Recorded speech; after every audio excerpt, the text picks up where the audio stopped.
President of APPNA, Asif Rahman, who has orchestrated this along with Dr. Sajid Chaudhary, Chairman of the Young Physicians Committee. It would not have been possible to put up a show like this without their continued support and advice and guidance. So I'll call Dr. Sajid Chaudhary to start the proceeding, followed by Dr. Asif Rahman giving us his view and vision for the young physicians, and then we'll start with the program. Dr. Chaudhary.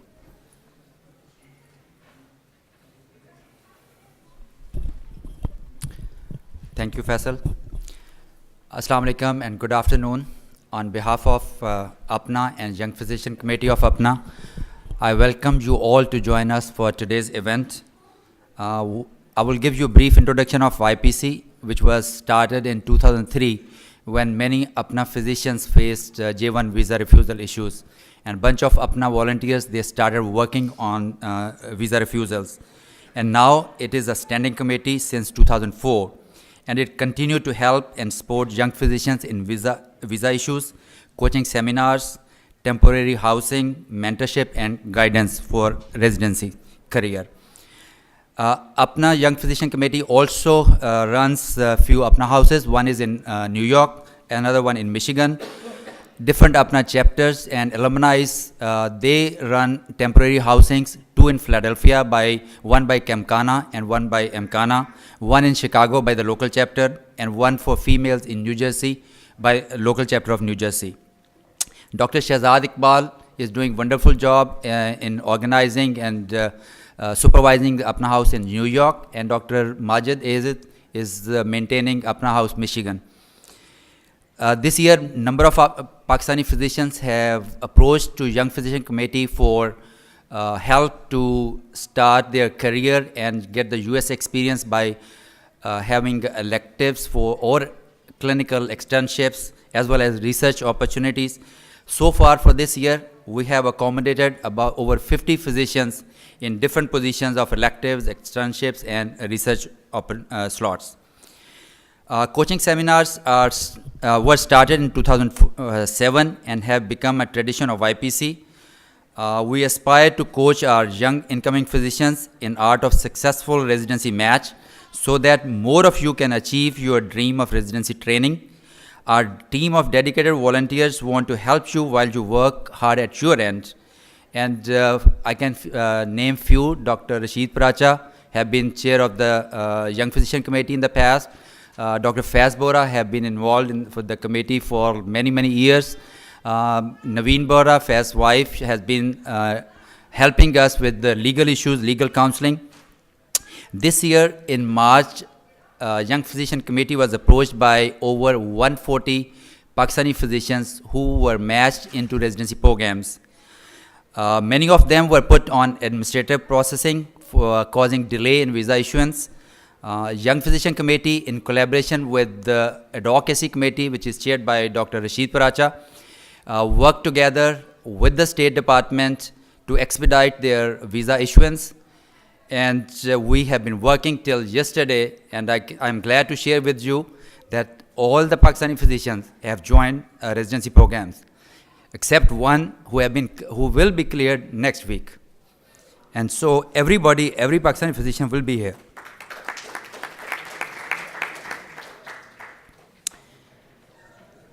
For young physicians who are attending today's seminar, I hope that you will gain benefit from our committee and APPNA's efforts.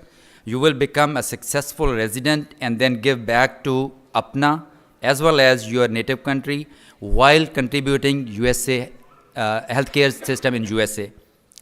I want to appreciate the tireless efforts of my co-chairs and members of Young Physician Committee, especially Dr. Faz Bora and Dr. Faisal Khosa, in arranging today's seminar. I would like to appreciate Dr. Shahzad Iqbal, Dr. Majid Azid, Dr. Ghulam Mujtaba, who are members of Young Physician Committee, have been helping us. And also I would like to appreciate Ari Mittelman, who is present with us today. He helped us a lot through all those efforts with the State Department, lobbying with the legislators to expedite the visa issuance.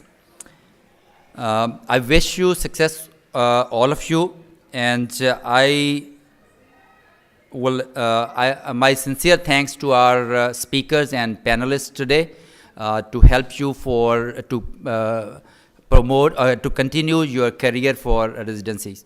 Thank you very much. And today I'm actually glad to have Dr. Asif Rahman here. Under his leadership, our committee was able to achieve all those goals that we started from this year. So I would request Dr. Asif Rahman, please come forward and give your vision about APPNA Young Physician. Thank you.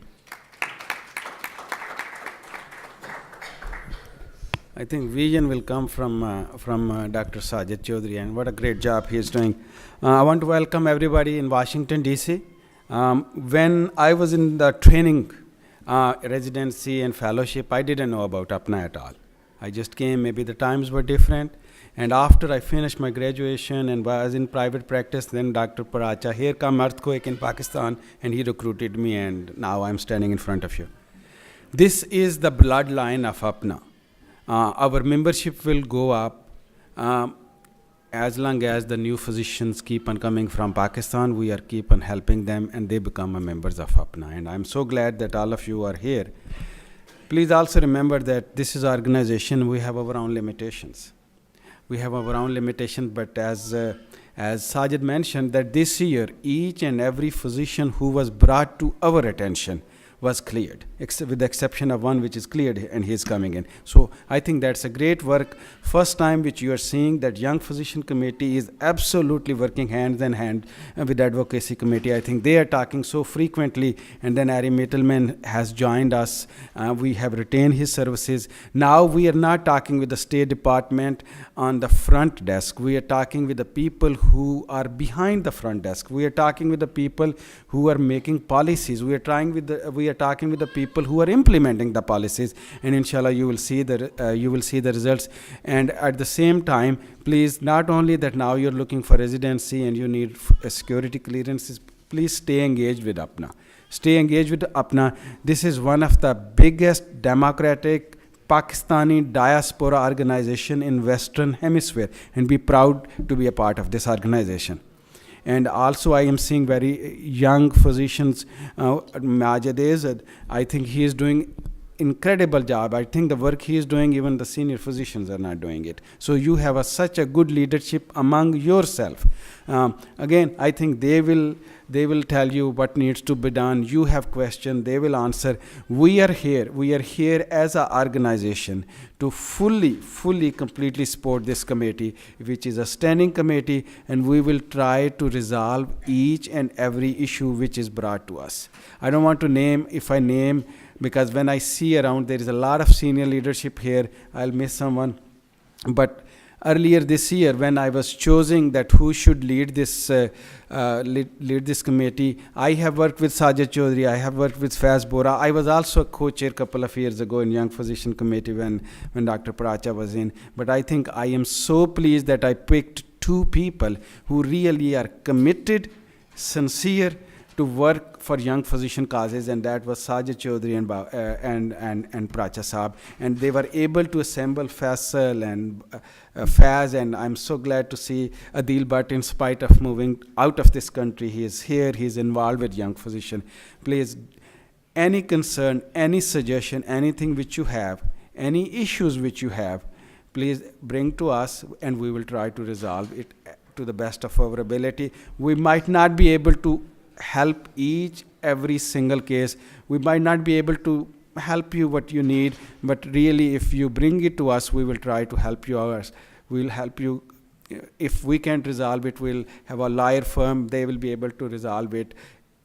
I think we are here to help you, because we strongly believe that one of the major role of APPNA, in addition to social welfare work, is helping young physicians and cater their needs. Thank you so much. I hope you are attending tonight's banquet. I hope you have opportunity to attend our CME, and if you have attended our CME, you can see that APPNA is providing a world-class academic, professional CMEs which you can go and attend anywhere. We have a audience response this year, and our CME this year is no less than any other professional organization.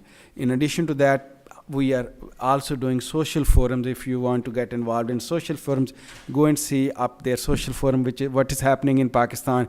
We're trying to not get involved ourselves, but at least bring the intellect here so they can talk about it, what is happening, and room is jam-packed. And I think this is, I'm so glad that everybody is here, and inshallah ta'ala, we're looking forward to see you tonight, and we're looking forward to see all of you in coming years to involve with APPNA, in APPNA. Thank you. So, I would also like to draw your attention on the fact that all of us are volunteers. All the speakers have spent their own time preparing the presentations, their travel time, their commitments away from the family to make this happen for you. Before I call people by their names, I would like to give a round of applause for all those who are here away from their families, spending their own money to help out Pakistanis. I would like to introduce to some and present to most Majid Azad.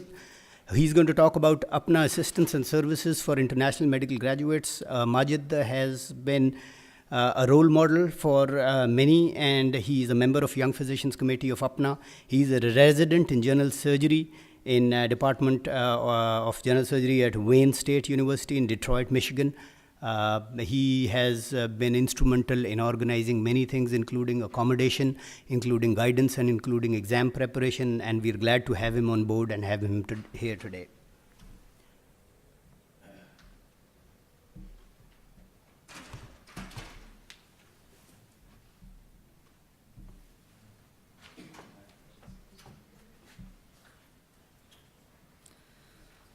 Assalamu alaikum everybody. Again, I would like to introduce myself. My name is Majid Azad, one of the general surgical residents at Wayne State University. It's also called Detroit Medical Center. So I've been a member for APPNA Young Physicians officially for 1 year, but non-officially for the last 5 years since I came to US in 2009. Number one, I would like to thank initially to Dr. Sajid, to the President, Asif Rahman, and to our co-chairs, Dr. Faisal Khosa, who has given me the opportunity to present our work, which we have been doing for the last 5 years, and officially for the last 1 year, which I will present as well. To begin with,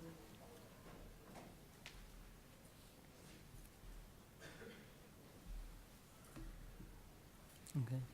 So initially, just to give you an introductory summary, I'm going to present what we have been doing and what we have done in the past in terms of accommodation and transport services, and some of the volunteer efforts which we have done to get new physicians good learning experience in some of the hospitals and some of the private practitioners in Michigan, New York, and Philadelphia. So starting with the number of APPNA houses, basically there are like 6 houses which come directly or indirectly under APPNA. Some of them are by their chapters. Like Kemkana House, Philadelphia is governed by the Kemkana Committee. New York APPNA House is governed by the APPNA. Dr. House of Detroit governed by APPNA. Iqbalian House in Philadelphia is governed completely by Iqbalians, MKANA. New Jersey House for Female Physicians is being by New Jersey chapter.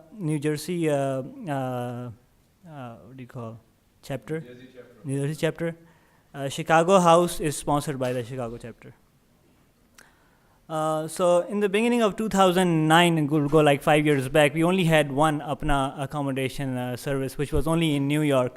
But since then, in the last 5 years, alhamdulillah, we have been able to increase that number to 5 or 6, including 2 of female physicians, which we never had before. And that was the main thing which we brought up in the last 1 year, 1 to 2 years, in fact. So these are the area which we have been focused on. So luckily, the northern eastern part of the America is totally occupied with these red Pakistani residents, applicants. But our goal is to spread this throughout US in the mid and the west part. This is the image of the Cathedral Tower. Most of you guys have not been there. Some of you guys do know about it, but haven't been there. And few of you have been there before. So we have at least 10 apartments for male physicians and 3 for female physicians. One of them have been supported by YPPNA, which is Women's APPNA Association. We have to give them a credit as well. So this is the first group of APPNA Young Physicians who stayed in Detroit in 2010-11, and I've been surrounded by them on the right and the left side. Majority of them are like senior residents nowadays in good university programs and good community programs.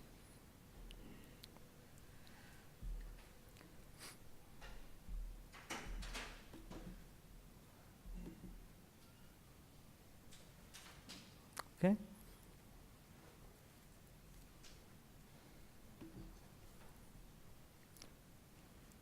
Let me go back a little bit.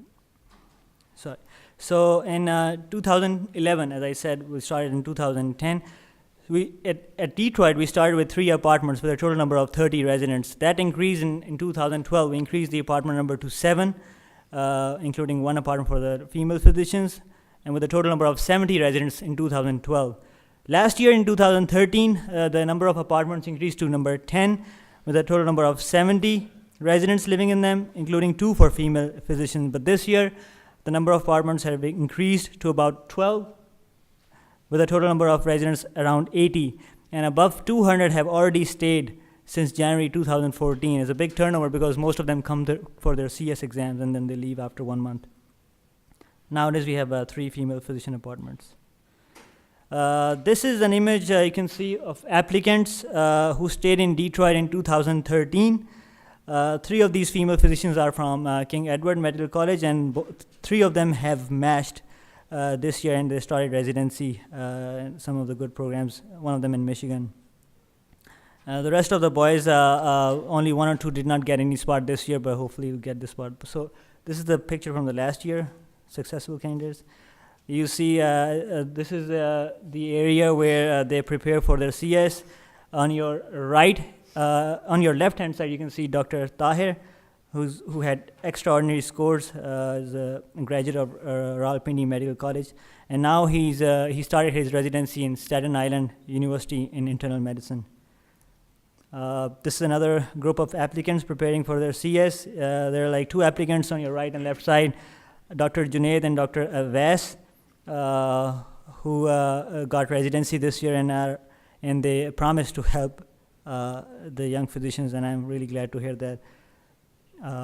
We need this kind of efforts from them as well. This is also the same place. Dr. Jawad on your left side, he matched in the University of Arizona. And on the background, you can see the downtown view of Detroit. This is the top floor of the apartment. When I was talking to Dr. Faisal Khosa this morning, he just decided to retake his CS and come back and prepare CS in this area. So I really appreciate his retaking his CS. Next one, this same slide again. This is the whole view of the lounge where they used to come for CS, and Dr. Avas, which I just talked. This is a group from 2012 standing in front of Dr. House. Behind that is the Carmanos, which is the Heme-Onc department of Wayne State University. Has good amount of fellows, and they train here to become oncologists. All of these guys have matched in good programs, and this year, gladly, nearly most of them from this group has helped us in transportation and also in accommodating young physicians as well. This is our Step 2 CS class. Usually, it's not that huge, but this time, this year, at the end of the year, was the last session which they attended, and it was pretty much congested. But that's how it goes, you know. So I've been doing these volunteer sessions for the Step 2 CS for the last 5 years, and has been on monthly basis. Since then, our CS results has remarkably improved. I'll show you in a minute. This is the last or recent batch of CS candidates. Not all of them, but some of them who had a chance to get together and had a portrait with us. Most of them have, I would mention, all of them have passed their CS. And this was the time when they were preparing for their CS exam in this pic. So getting back to CS, in 2011, we had 11 candidates in Doctor's House, Detroit, who took CS. The result was 82%. In 2012, the number increased from 11 to 36. In 2013, the number increased to 120, is a big jump, and the result was 98%, only like 3 or 4 of them who were not able to clear the exam. And in 2004, since January 2014, over 200 applicants came for their CS, and the results were extraordinary, it's 95%. I'm pretty glad to hear that. I should give a big hand to these guys.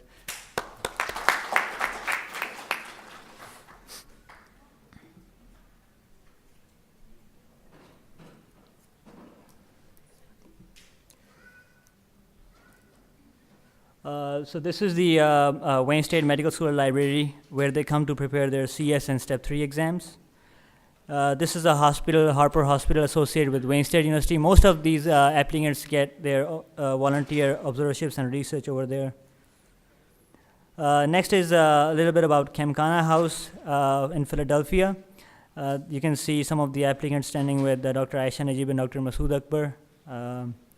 These are the applicants from 2012. These are the same applicants from the next year.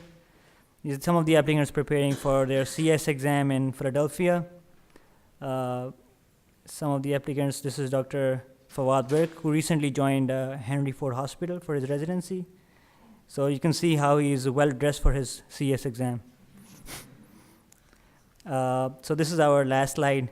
Dr. Sarfraz Nawaz from Kemkana House, who's now a second-year resident in Creighton University. Looks more like Allama Iqbal, but he's not like that. And this is our the managing team for Detroit House. Me, Dr. Khurram Shafiq, and Dr. Nawan Jhangi. Thank you very much, and I wish you all the best. Thank you. So in the interest of time, I'll proceed to the next one, but just to tell you about the commitment of Majid. Majid came and he checked in the hotel and all the rooms were booked. He did not tell any of us, but his level of commitment with APPNA is that he slept in his car last night without telling any of us. He could not get accommodation, but came here for this lecture and slept in his car last night. That is the level of commitment that we all should have. On the same note, I know all of us have questions. We would appreciate if you could write down your questions over there on the table, and we can take the most frequently asked questions. I'll go on to Dr. Raheel Khan. Dr. Raheel Khan is chairman of Department of Pediatrics, is associate professor and director of PEDS and PED Med residency training in Department of Pediatrics, Charleston, Virginia. I know that he has helped a large number of physicians with research jobs, with residency positions, with guidance and mentor. He is a guiding light for all of us. I take pleasure and pride in inviting Dr. Khan to give us his view on opportunities for international medical graduates in USA. Thank you, Faisal, for the kind introduction, and welcome everybody. This is a nice crowd. So let me familiarize myself. Okay. So I'm going to be talking about what the current situation is in terms of opportunities for the international medical graduates, because the medical system in this country is changing fast. And sometimes as international medical graduates, we get discouraged because competition is increasing. So I'm going to go over some of the numbers to see, to show you that it's wide open for everybody. And now also from the residency program director's perspective, because I've been doing it for since last century, I'm going to go over a few pointers. I'm sure some of the other speakers are going to be talking about the same thing as well. So in terms of when it comes to graduate medical education, there are a bunch of stakeholders.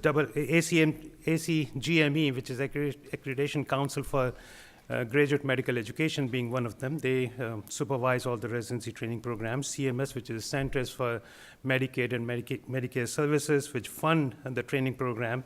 AAMC, everybody's aware of them. AOA, which is the American Osteopathic Association, and they are playing a bigger and bigger role. So all these multiple organizations play a role in terms of training the workforce for the future.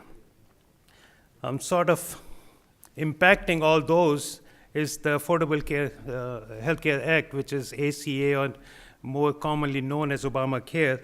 That is impacting everything, and that is changing the playing field dramatically. Obamacare is still in infancy stages, even though it's impacting everything, and it's a huge, huge impact. So it's infantile stages, but it's changing the game dramatically. So let's look at the US workforce. Right now, about 1/4 of all the physicians working in this country, working physicians, they are from international medical graduates, right? So they are from other parts of the country. They are practicing right now. Oops, what happened? Did I touch something? Okay. Okay, so the number of US medical graduates is increasing, and this was about 10 years ago. AAMC and a bunch of different organizations sat together, and they said we need to decrease the reliance on international medical graduates when it comes to the workforce in the US. So back then, about 10 years ago, more than 10 years ago, they made a strategic decision to start increasing the enrollment in medical schools. So based on that, pretty much every single medical school in this country has increased the enrollment. Not only that, there are new medical schools coming up. There are a bunch of osteopathic medical schools have come up. On top of that, the Caribbean medical schools have mushroomed all over the place. And these are the students which go there. They are typically US born and raised students who have gone there for the medical training. They have undergrad from this country. They have no language or cultural barriers. So obviously that becomes a sort of second priority, a second tier after the US medical graduates. In 2011, there were about 26,000 first-year positions in the accredited programs in this country. Even though the number of US medical students as well as international medical students is increasing, we have not kept pace in terms of increasing the number of training slots. So that is where the bottleneck is. So even though students are coming more, the number of positions are still the same. So that makes it a little harder for the international medical graduates. And as these numbers are increasing, it's gonna, let me go to the next slide. So this is the impact of the Obamacare. This is the impact of Affordable Healthcare Act. What they're predicting is that over the past sort of 4 or 5 years, our training force has increased the same because the number of residency positions has not increased. In fact, the number of positions that were in any given program were based on, the funding is based on 1997 numbers. So if you had 10 residents in your program, in any institution, the funding is frozen at that level. Even though a lot of institutions, they have taken it upon themselves to increase the position, they are absorbing that cost within the institution.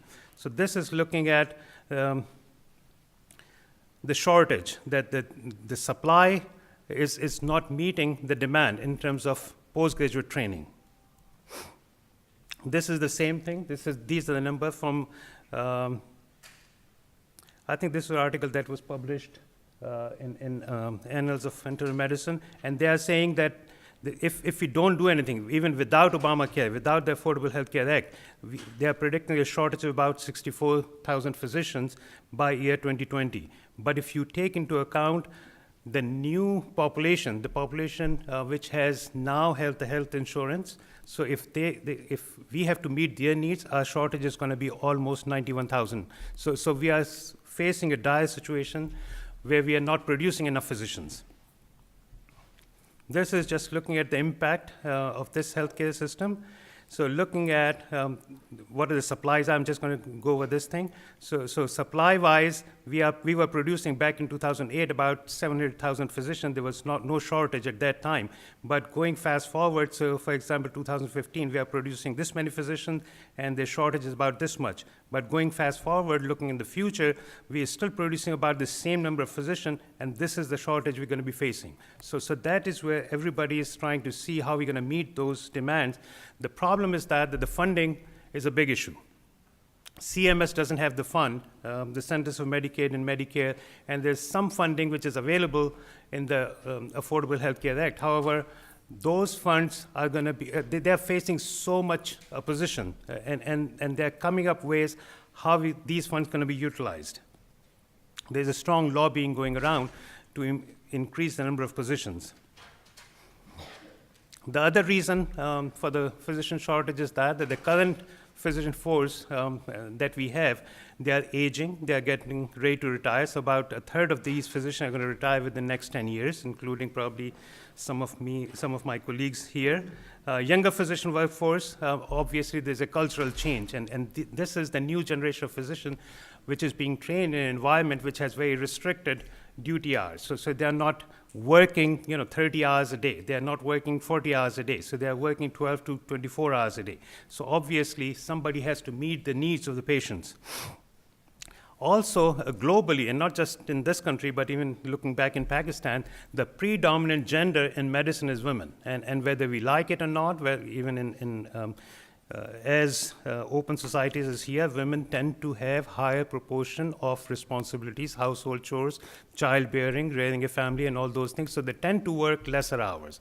They tend to work part-time. So if you produce 100 physicians, and majority of them are going to be women, they're going to be probably working equivalent to 70 or 75 physicians. So the shortage is still going to be there.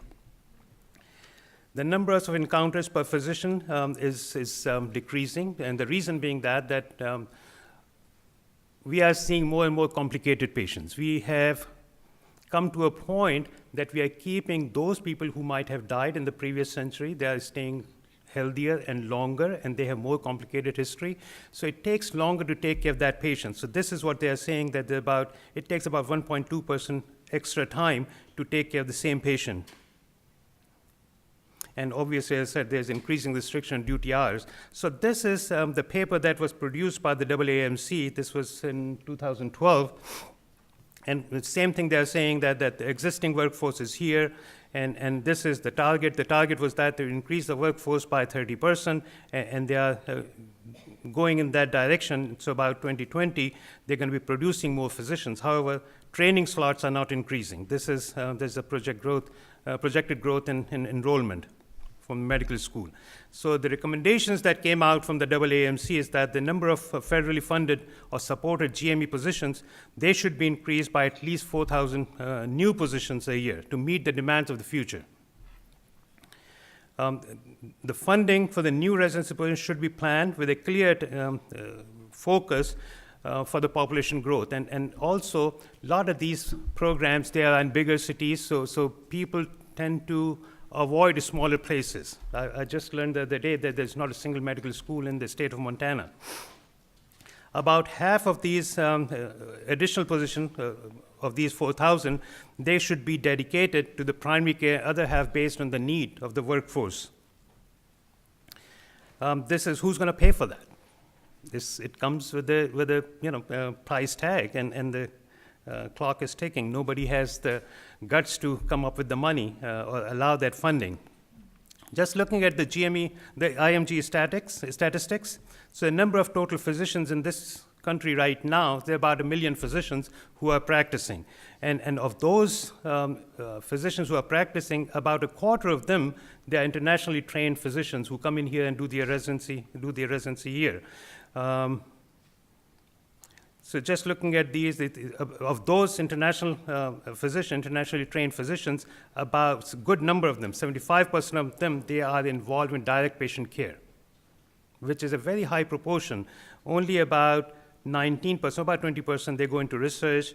They're in teaching about 16, 17%, and administration is a dismal 12%. So the point I'm making is that international graduates, they are more valuable because they stay in direct patient care as opposed to US medical graduates. Just looking at who makes up the bulk of these internationally trained physicians who come here for training, India obviously about 1 in every 5 physicians is from the international graduates. They are from India, but Pakistan is not far behind. First is India, second is Philippines, and Pakistan is third. They account for about 15,000 physicians every year. These are the statistics from 2012, so it's not too far in the past.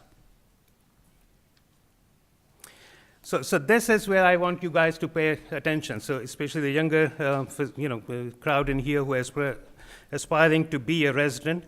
So despite all the rumors that you hear, that there's not enough positions, there are not enough chances for international graduates. So these are the numbers from just last year's match, 2013. Look at these numbers. For example, internal medicine, there are about 6,200 positions. Only half of them were filled by US graduates. So where does the other half go? That is where international medical graduates are taking these positions. Granted, that includes graduates from Caribbean medical schools and all over the world, including India and Philippines and other things as well. So that is why we still need to make ourselves more competent and competitive.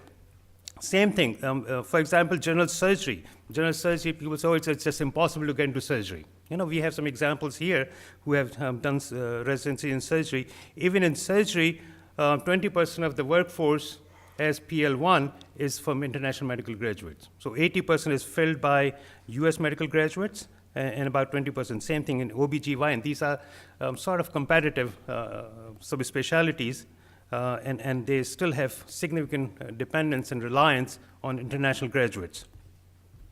So what is the role of IMG? And again, this is from the AMA. This is coming directly from the AMA. They say that IMGs, international medical graduates, tend to serve the underserved population. Obviously, with the J1 waivers and stuff, a lot of physicians say they have to go to underserved areas, rural areas, and they play a significant role. They provide tremendous services where most of the US graduates tend not to go to those areas. They tend to work more frequently in public sector and to work longer hours. Approximately 10% of the US hospitals, they are not only IMG friendly, but they are dependent on them. So that is what your value is. International medical graduates help provide significant diversity in the workforce. Obviously, we're coming from different ethnic and racial and religious backgrounds, so we keep the environment a little diverse. Affordable Care Act has the potential to exacerbate the primary care physician shortage, and there will be, because there is a finite number of US medical graduates, so if the demand is increasing, then obviously the reliance on international medical graduates is going to increase in future as well. Currently, international medical graduates comprise about 30% of the workforce in primary care specialties. So that was just some numbers. From my perspective, and I'm sure some of this is going to be repetitive as well, as a residency program director, your first and foremost thing is that how good your USMLE scores are. If your scores are dismal, then obviously things are getting a little more tighter and a little more competitive, so you have to try to get the best possible scores. If you're not sure that you're not going to be able to get the best scores, then it's better not to take the exam. Failure or lower score is going to count against you. So a good score gets you a foot in the door. That is what gets you invited for an interview. Higher the scores, that's better, preferably greater than 225 on each of the component, and preferably on very first attempt.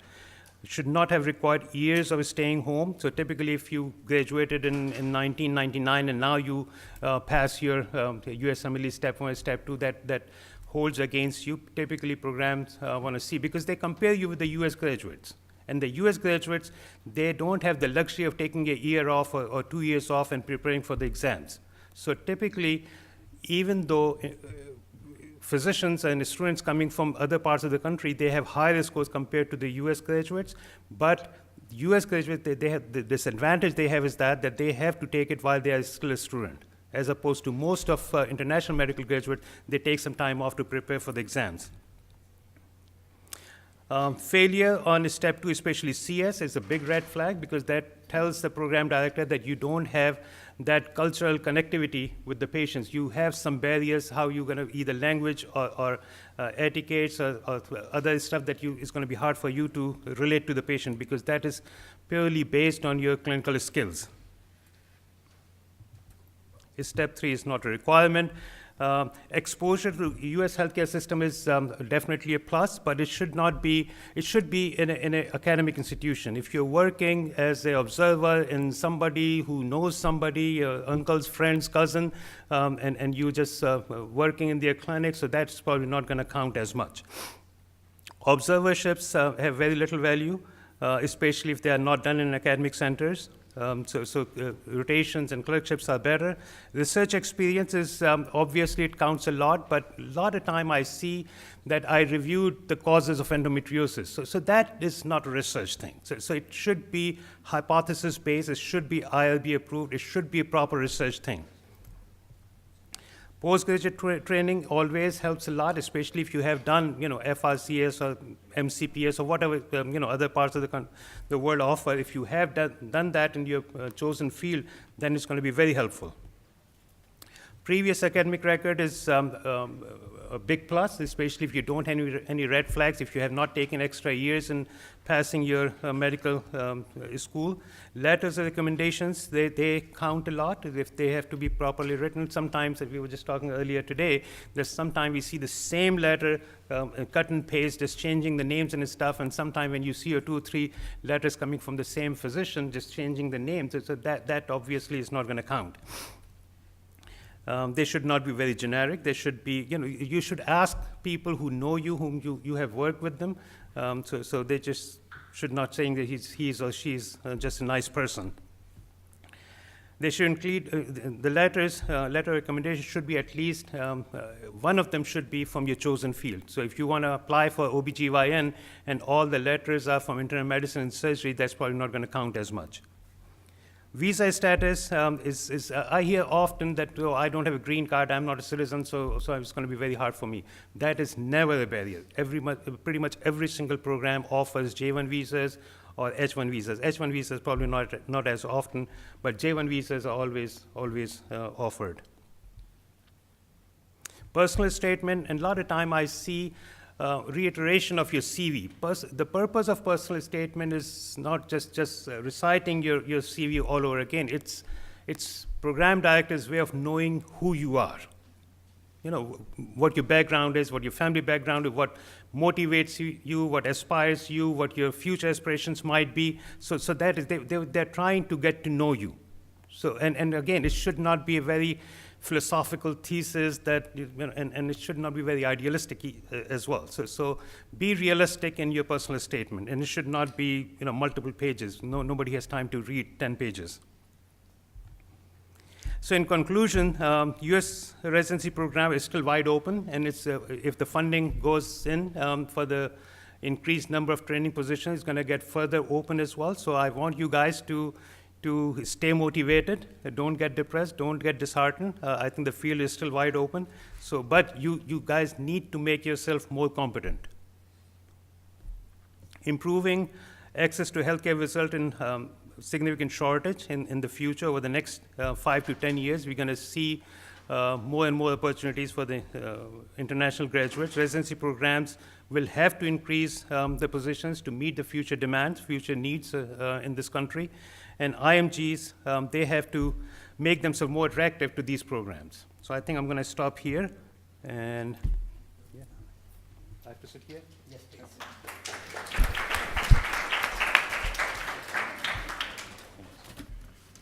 Thank you so much, Dr. Khan. Next, I'll invite Dr. Adil Haider, who will talk about residency application and interview preparation. Dr. Haider has been helpful to many physicians aspiring to get into residency or research. He has a tremendous academic track record. He's Associate Professor of Surgery, Anesthesiology, Critical Care Medicine, Health Policy, and Management. It's like 5 people in one. Division of Acute Care Surgery, Trauma, Emergency Surgery, and Critical Care at Johns Hopkins School of Medicine.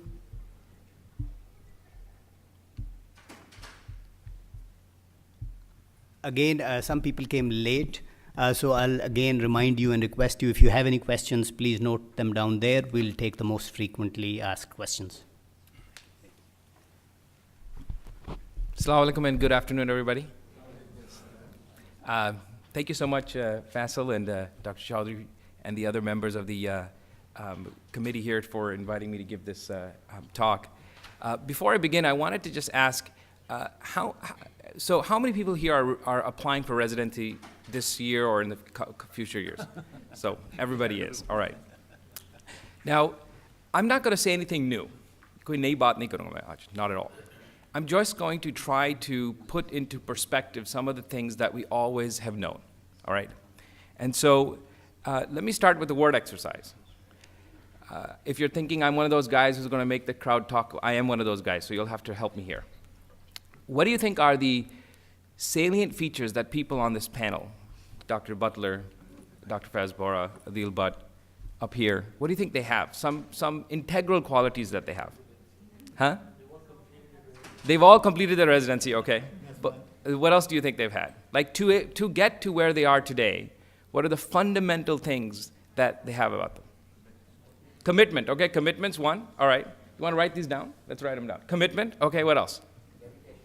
Dedication, similar to commitment, okay. Motivation, all right. Hard work, okay, we got that, hard work. Perseverance, hard work and perseverance. See, I don't have to give this talk. You guys could give it yourselves, right? Visions, okay. Intelligence, all right. Intelligence is probably important, okay. I'll tell you in my case, maa baap ki duaein, right? You know, those are very important too, right? What else? I'm sorry? Luck, okay, duaein, luck, okay, whatever you want to call it. What else do you think? Anything else? Note that dedication, commitment, how about integrity, honesty? Do you think that's important? Very important, right? You'll hear all the seniors kind of talk about that. So just to give you an idea of how things have worked for me personally, when I was a medical student, I met a senior who was a surgeon. I wanted to be a surgeon. He was a trauma surgeon in America. And I met him, and obviously some of the people here in the group know him. His name is Shahid Shafi. He just got elected to the town council in a small town out of Dallas, so he's politically active as well. And he's a great trauma surgeon, and I asked him, you know, what should I do? And he kind of gave me advice on, these are the things you need to do. And I literally followed it to a T. I never harassed him after that. I never wrote him 10 emails. I just said to him, I used to email him from time to time, telling him, oh, this is going on, that's going on, and he'd respond. And after I had already finished residency, I was a faculty member, I met him at a conference where I was giving a talk. And he came from the back of the room to come say hi to me. And I had met him maybe 10 years before that when he told me how to become a resident.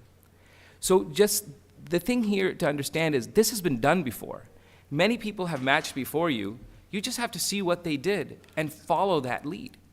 It's pretty simple and straightforward. I've been inspired by this young woman.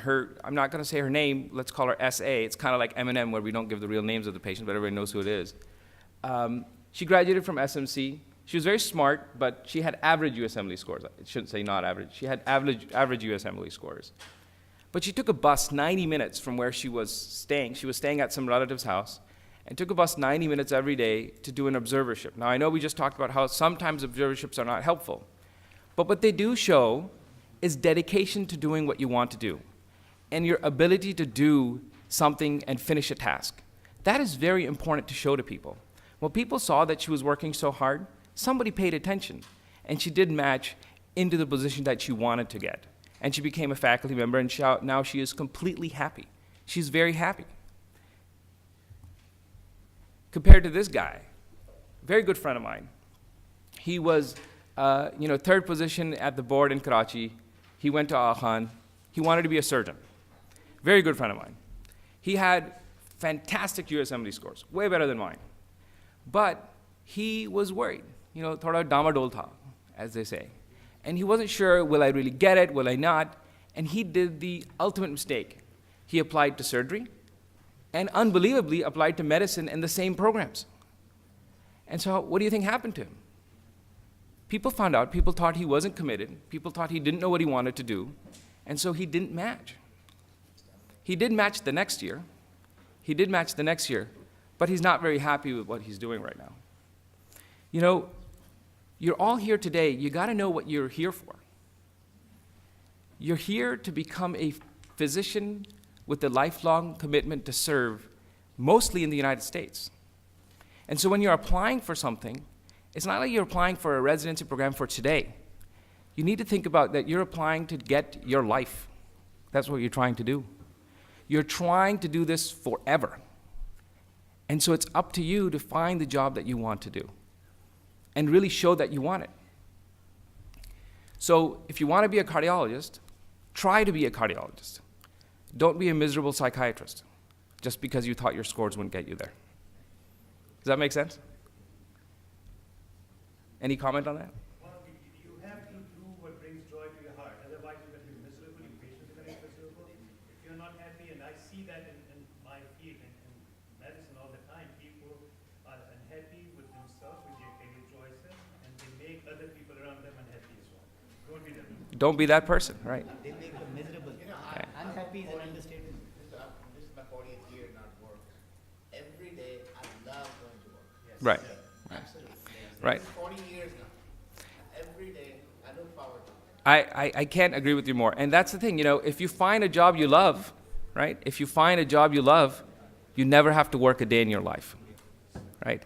And that's what we need to see. The fact that you're all sitting here means something about you. You know, you've worked hard, you've made it, you're here, you're sitting in this room. You can do this, you just need to choose to do it. Now, some practical things about this, okay? First contact. When you email somebody, and please tell this to other colleagues, if you email somebody, the email needs to be perfect. You can't just use the same email and send it to 10 different people. There was a very nicely written email. I love your research work. I would like to come work in your lab. First of all, I don't have a lab. I'm a health services researcher. I do outcomes research, okay? But I'd like to do this, I'd like to do that. And the only other mistake that the person made is that they changed my name out, but they had sent the same letter to Dr. Faiz Bora here, and turns out the lab he was talking about and everything was for thoracic surgery and so on and so forth. So he didn't even he didn't even take the trouble to change it from thoracic surgery to trauma surgery, right? What do you think happened to that guy? None of us hired him, I can tell you that. Because if you think that people don't communicate, you're wrong. Everybody knows everybody. People do communicate. So it's important to make sure that first email is properly written. Read it, reread it, and make sure that it's courteous. You also have to give people time to get back to you. Another odd thing that's so important is being courteous to administrative staff, writing polite emails, listening to them, waiting for them when you're on hold. They set the tone. If they hand somebody a file, but say this guy called me 10 times, can you please just deal with it? Do you think that you're going to be called for an interview? Probably not. So it's very important to pay attention to these things. And please understand, it's America. It really is the land of opportunity. And nobody's out to get you. People here are trying to help you because they know that you're the lifeblood of taking care of people. We just saw the statistics, right? 75% of international graduates will be taking care of patients first line. People want you to succeed. And it's us to harness that. It's up to us to harness that positive energy. Can I add one thing to the email, Sir. if you don't mind? So remember, email is not a text message. Okay? There are so many times we receive emails where there is abbreviations like using text messages. The email has to be written in proper English, full sentences, and have to have a meaning. So like Dr. Adish pointed out, read, check grammar, check spellings, and no abbreviations which are used in text messaging. Any other comments? I know I need help giving talks all the time, so thank you very much for bailing me out. They are my seniors. They have always helped me. Here they're helping me again today. So I had another friend of mine. He would do better than me on every class. His name was Saad bin Umar. And Saad would be, but Saad padhta varta nahi tha. He wouldn't study at all, and he'd always do better. And so I said, how do you do that? And he said that when he studies, the rare amount that he studies, he would try to anticipate what the person who's writing the exam would think is important. So he'd try to kind of anticipate what would be on the test, and he would study to that, right? So you just heard from a residency director what's important. So if you want your application to stand out, it needs to have those things that are important. Is that simple? That's simple, right? So what's the most important thing? The USMLE score. Nothing beats it. You'll hear all sorts of things. Nothing matters. If that ain't good, you're not going anywhere. This has to be perfect. You agree with that? That's right, absolutely. That's right. So don't take it if you're not ready, but you got to get it done. Then padding your CV with all sorts of things. I know how to do a CBC. I mean, literally somebody has that on their CV. How is that going to help anybody? Or these research things, well, you wrote some sort of thing which wasn't really truly research. Those things, you know, people get put off by that. If you haven't done a lot of stuff, that's fine. A great score can beat a lot of stuff. But if you have done stuff, then you certainly can put it in there. You know, certain things do help, like saying that you worked on the Patients' Welfare Society and so on. A few things like that are okay. But you don't need to say that you're a chess player unless you won some international chess competition or something like that. You don't have to say those kind of things. The other thing is about the letters. So we were saying, you were just saying, Dr. Hill, that you have to have one letter from your own specialty, for sure. And also, it's more important to have letters from people who your specialty or whoever you're applying to can recognize. So for example, in the world of surgery, or I'm sure in the world of medicine, if somebody sees a letter from Javed Butler, he's famous. People know him. His letter would count. Faz's letter would count because people know who he is. We had a very, very, no, painful is not a good word, tough chair of surgery back at Aga Khan. And, you know, if he would give you a good letter, it was like the most ultimate thing, right? You know who I'm talking about, right? And it was the most difficult decision for me to not use his letter when I put in my residency application, because nobody would know. I mean, it was the most hard-earned letter, but nobody knew him. So it really didn't help putting it in. The other very important thing is, and people ask me this all the time, should I check that mark where it says you haven't read the letter? Do you guys know what I'm talking about? Right? If people think that you've read the letter, people don't care much about it. But if they think that the letter was written and you don't know what it is all about, that carries a lot more weight. So you got to trust the people you write that are writing letters for you.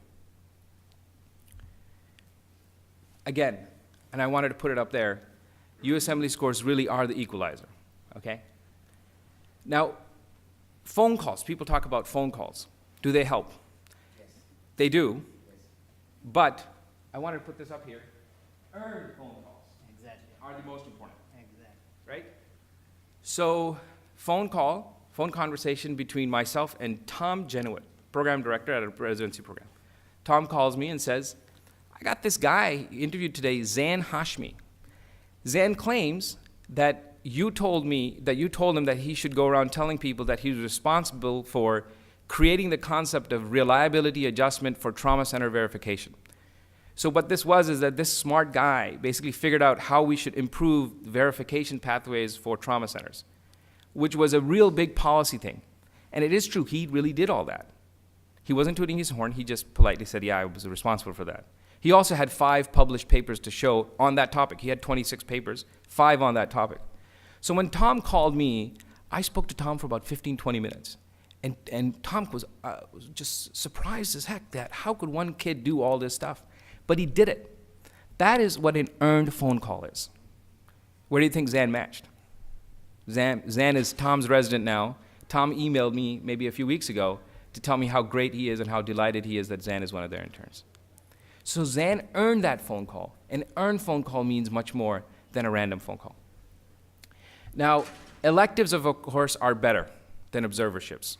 Observerships can help. I know Dr. Hill was saying that, sometimes they're of no use, but if you can use them to show that you are dedicated to something, or if they give you good exposure to the US healthcare system where you know how to talk to people and how to deal with certain people, or even who's in the system. The system has NPs and PAs and many people that are not in the system in Pakistan.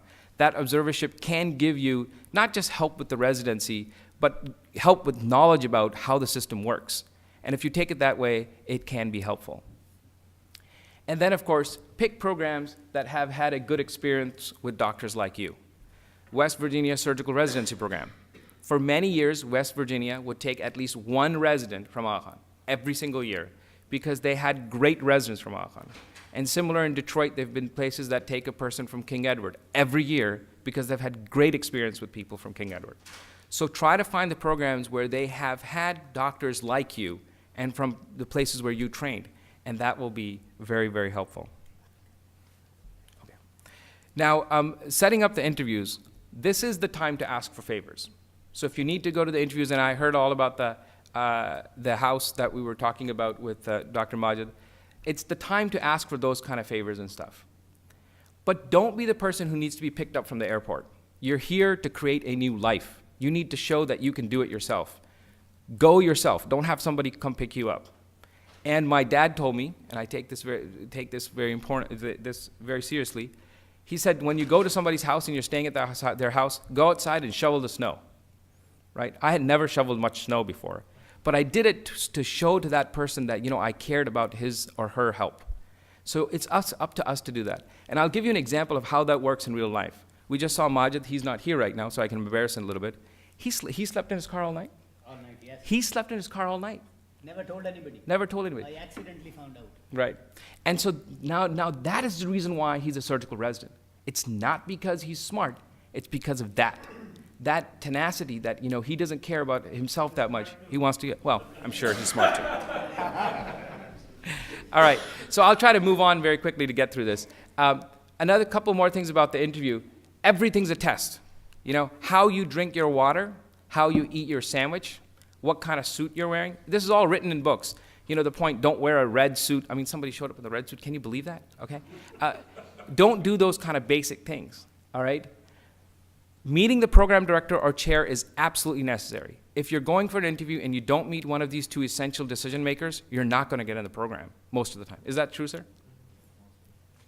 Most of the time. Maybe for big medicine programs and stuff it's a little different, but certainly for surgery and stuff. And then play up your strengths, okay? Don't make your suit do the talking, but don't make them think that, oh, this is the guy who wore the red socks, okay? You want to talk about things that are important about you. So I was applying for surgery. I knew something about public health. And so I talked all about public health and how surgery had something to do with public health. I was a little bit different than the other applicants. And that was my strength, and that's what I tried to play up. After the interview, please send a polite note. Yes, sir. Just wanted to add to the interview process and be saying all the right things. In the program that I come from, it's pretty important that none of the residents who slept on you or who are your hosts, that they should not come up with anything negative about you. Absolutely. More clearly, that if the residents say that any one of them will say that you're not going to fit in that program, well, you can get help, but that's time whoever you're coming into that program. Learn how to have a polite conversation if you're living in this country. It is okay to ask about their family, about their kids, how do they manage their work life with their professional life. Be comfortable with that. Appear sincere, talk sincere, and be humble in what you have achieved in your life. That's all I want. No, thank you so much for pointing that out. That's something that's extremely important. And to add to that, learn about sports. If you're going to live in America, sports is an integral thing. People talk about it a lot. Yeah, smile a lot. Learn about American football or football, right? It's not American football, it's football. Or baseball. Learn about sports. People love to talk about that stuff. Know what it is. And then for rank list preparation, I think it's very important to write about things that are important to you first, as you decide where you want to go. The match works in your favor. Figure out what's important to you personally, then worry about everybody around you. Because if you're not happy, and if you can't do your job well, you're not going to be able to help everybody around you. So it's kind of like in the plane when they do that safety video, they say you have to put the oxygen mask on first so you can take care of somebody who's next to you, even though you obviously love your child more than anything else. I would certainly do that. But I know that if I don't put my oxygen mask on first, I can't help my little kid. So that's why it's necessary to look at it that way. So anyway, so to finish up, let's see if we got these words. Did we get everything here? We got integrity, we got hard work, we got intelligence, and commitment to serve, and of course, du'as from your loved ones. And this all came from the audience. And this all came from all of you, right? And just to finish, I want to give a quote. You know, we are immigrants. There are people in this country who've had a far worse time than many other immigrants. And if you think of the different populations, you can just imagine what's happened to people who've been in slavery and so on. But the first black president of the American College of Surgeons, his name was LaSalle Lafall. And he made this quote, which I think is the most important quote for this whole talk today, which is, excellence in performance will always transcend any artificial barriers created by man. So we can do it. Let's go out and do it. Thank you very much.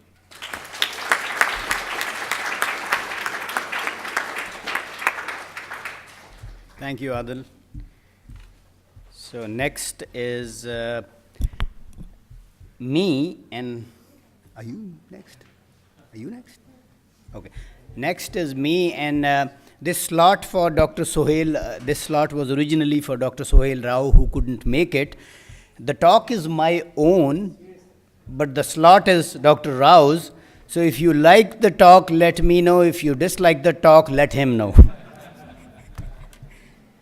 So it is encouraging to see all the youngsters as well as the attendings and assistant professors and chairmen engaged and involved. It is fantastic to see all of you. My own brief introduction is that I am board certified in Europe, Canada, and USA. I have done 5 fellowships at Beth Israel in Boston. And when I met Javed Butler for the first time, he said, to have more than you've got to become more than you are. To have more than you've got to become more than you are. And since I wanted to have more than I've got, I enrolled in an MBA. So that's next. So, importance of direction. You know, people come up with all sorts of questions and they'll ask me or ask all of my friends here, we are confused, we are this, we are that, we don't know what to do. If you aim at nothing, you'll hit it every time. If you don't know what you want in life, nobody else can tell you that. Nobody else can take the decision for you. All the people sitting in the front row are catalysts, and from chemistry we know that a catalyst can expedite a reaction. A catalyst can never initiate one. So do not expect from a catalyst what it cannot do. An empty hand cannot give what it does not have. It's a little bit of a philosophical talk. That's what I love doing. Life is like farming. In life, you know, in farming, you've got the soil, you've got the sower, you've got the fertilizer, you've got the mix of seasons, you've got the miracle of life. Similarly, in your life, my life, soil was Pakistan, seed is your education, mix of seasons is your teachers, fertilizer is your environment, and sower is ourselves in our lives. What do? We label everything bad. वहाँ की तालीम अच्छी नहीं है, वहाँ के teacher अच्छे नहीं हैं, वहाँ का निसाब अच्छा नहीं है, वहाँ का निज़ाम अच्छा नहीं है. If you labeled everything bad, you've just ruined everything you had to work with. How can you expect a produce? How can you expect a crop if you do that? And you've got to change that mindset. You cannot cover it up. People see through you. The other thing, remember in life, seed before need. आप किसान हो, ज़मीन के पास आप जाके ये नहीं कह सकते कि मुझे फसल उधारी दे दो. You have to have planted the seed. You've got to bring the seed to the farm, not your need to the farm. Why indulge in research? This is a frequently asked question. I'll tell you why. If you have exceptional scores, like my friends had here in the front row, they still did research because they aspired to reach the skies. Never tell anyone sky is the limit when there are footsteps on the moon. And they wanted to go to Harvard or Yale or Hopkins or whatnot, and they did it. How did they do it? Because they constantly improved their credentials and recreated themselves. एक दफ़ा खुदा ने आपको पैदा कर दिया, हर रोज़ आप अपने आप को खुद पैदा करते हो. And you evolve. That's how you evolve. It helps you get into exceptional residency programs, exceptional research programs, fellowship programs. And if you did not score well, what does it do for you? It would get you into a residency if you work very hard. And I'll give you an example of somebody who did that. I have some pictures to show. I like to tell stories. Also, if you would like to pursue a path in research with the benefit of having a medical degree, if you want to change paths, if you've tried the residency application 5 times, 6 times, I have encountered those people. I encounter them every week, if not every day. And I tell them, if you keep doing what you've always done, you'll keep getting what you've always had. And if the first time you failed, the second time you failed, the third time you failed, how can you expect a different outcome? It also helps with green card applications. If you have 10 peer-reviewed publications, you qualify for EB1 or EB2, which is Extraordinary Ability Green Card application. And I have helped a lot of people. Javed Butler has helped a lot of people. We provide them letters for that. And for that, research is necessary. Available opportunities, I get asked, research associate, research fellow, research coordinator. These are permutations of the same entity. It provides you an opportunity to get publications, and it provides you an opportunity for LORs, as Adil said. that, if you've worked with somebody in research for 2-3 years and you have their letter of reference and you have the publications on your CV, they are bound to get a call. If the residency program director or coordinator is trying to help you get into residency, he is going to ring up the person and say, okay, this person did not score well. How come this change or transition occurred? How come this person has 20 papers in 1 year when they couldn't score well? The person your mentor will get a phone call, and that will decide. Done well, it can be invaluable for residency, fellowship positions, and green card, I said. Job search. Remember one thing, you cannot refrain from using terms like depressed, hopeless, miserable in your communication. I have been bashed times and again. Somebody writes to me and I tell them, please refrain from using I am from Dera Ghazi Khan. I am from a third world country. I am from X, Y, or Z. The job is not about a third world country. The job is because there is a need. You need to fulfill that need. You cannot throw your miserable story at somebody. And people trash me for that. They say, आपकी ज़िंदगी में कोई मजबूरी नहीं आई होगी, आप ये करें, आप वो करें. I am trying to help you. आपके दिल की बात करूँगा, तो you will stay where you are. I'm trying to tell you what is reality, what the marketplace is like. Never talk bad about your medical education or training. As I said, people do that. हमारे score अच्छे नहीं थे क्योंकि हमारे medical college का curriculum अच्छा नहीं था. अगर आप मुल्क आपका और मेडिकल कॉलेज आपकी माँ है, अपनी माँ की अगर आप बुराई करोगे तो फिर ज़िंदगी में आपको फल कितना लगेगा, I don't need to tell you. Being from the same country, city, town does not automatically oblige others to help you. Keep that in mind. Job applications. Try and organize clinical and research electives abroad during or after medical school. Both are possible. We help people every day. If you cannot get that during your medical school, you can get that after your medical school. Electives are obviously more important, but observerships, I have personally seen help people, because in observerships, smart people actually start doing research. So they'll do meta-analyses, or they'll do guideline papers with their mentor, and that fulfills the clinical criteria as well as research criteria, and your letter of reference then becomes stronger than it would have been with just an elective. I'll try to answer the most frequently asked questions in this talk as well. So fruits of research. Our team over the years has mentored a large number of medical students and medical graduates into paid research positions and residency. We are currently mentoring 10 medical students who are students in Pakistan. Such endeavors will provide them with an opportunity to publish manuscripts, and we can then provide them with letters of reference. They've never worked in US, but when they apply for residency, they will get LORs. This is a frequently asked question because I mentor people about Canada as well, and that sort of broadens the horizon. Potential Canadian candidates, MCCQE or MCCE exams, if you've done all 3 steps of USMLE, then your Canadian entrance exam is exempted. I have seen people do it the other way around. They take the Canadian entrance exam, all 3 steps of it, pass that, cannot get into residency, then started studying for USMLE. The reverse is not true. So if you've done USMLE, Canadian gets exempted, but if you've done Canadian exams, American exams don't get exempted. In general, opportunities in Canada are better for those who have completed post-graduation. If you've done FCPS or if you've done MRCP or FRCS and you have all steps of USMLE, our team has facilitated last year 2 people from Pakistan who never worked anywhere except Pakistan into clinical fellowships in Vancouver and 1 in Toronto. Challenging to enter the system, but it's certainly doable. Canada fellowships, and this is another question I get asked, what is the difference between a clinical fellowship and a research fellowship? A clinical fellowship is a subspecialty training which people start after completion of some form of formal training. It could be your Pakistan FCPS, which is like 4 years structured training, or it could be FRCS, or it could be MRCP, or whatever it is, which is considered residency equivalent. So it's not that if you trained in Pakistan, you can't go to Canada. No, but you've got to do the exams, which are USMLEs, along with the post-graduation in that country.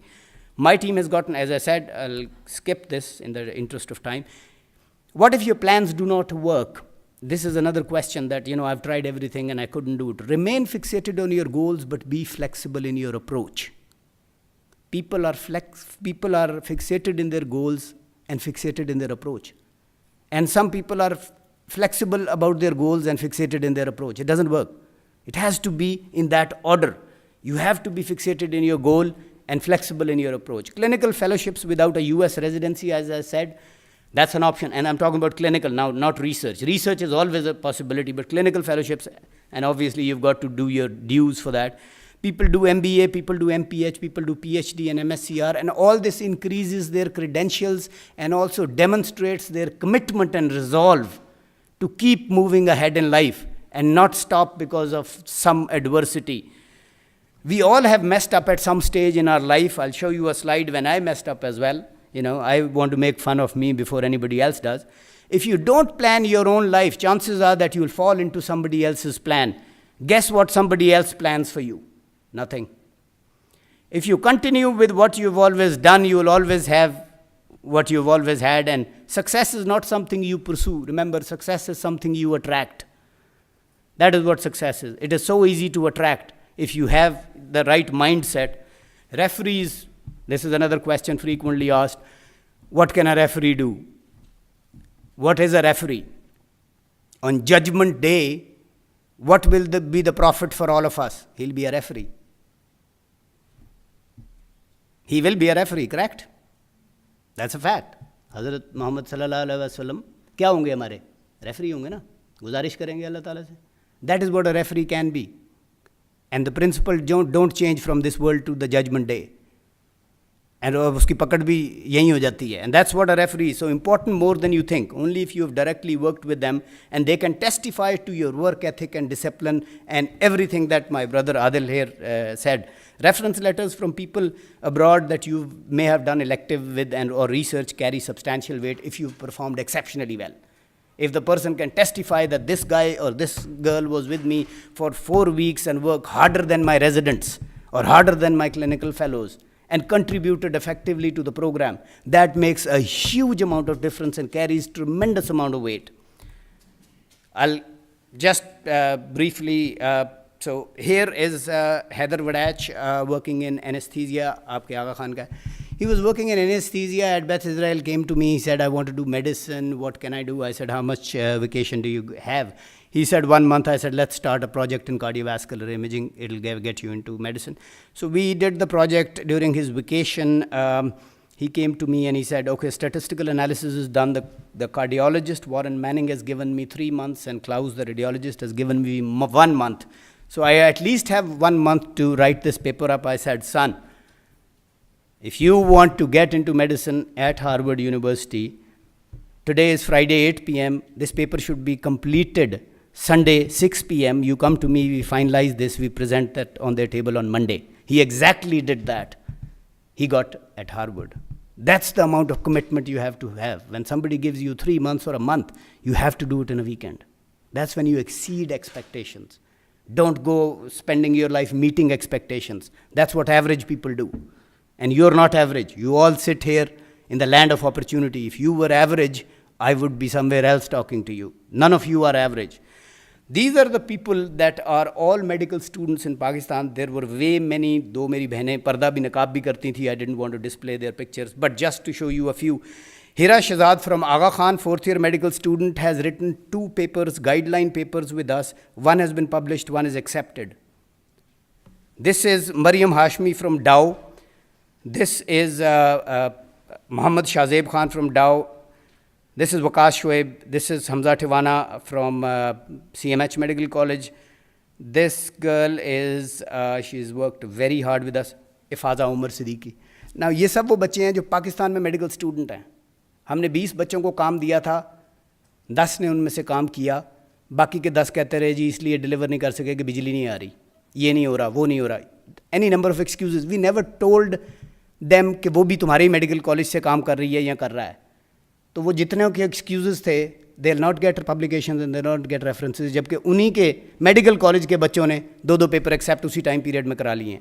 So it is crystal clear. ये रोज़े रोशन की तरह यहाँ है. You may be fooling yourself, but you cannot fool us. We've been through the trenches and we faced the bullets. So all things splendid have been achieved by those who dared to believe something inside them was superior to the circumstance. I have Javed Butler's picture here. I didn't know he was going to be here, and I didn't have time to, whatever. But So here is Javed Butler and here is Khurram Nasir. They are both the biggest names in cardiology in the world. ये पाकिस्तान के graduate हैं, ये उन्हीं medical colleges से पढ़ के आए हैं जहाँ के आप हो, and they are the biggest names. I was in Europe और कोई बात हुई about मैं रेडियोलॉजिस्ट हूँ, cardiovascular imaging की, and the only two names that were mentioned, were Javed Butler and Khurram Nasir. How proud do you think I was?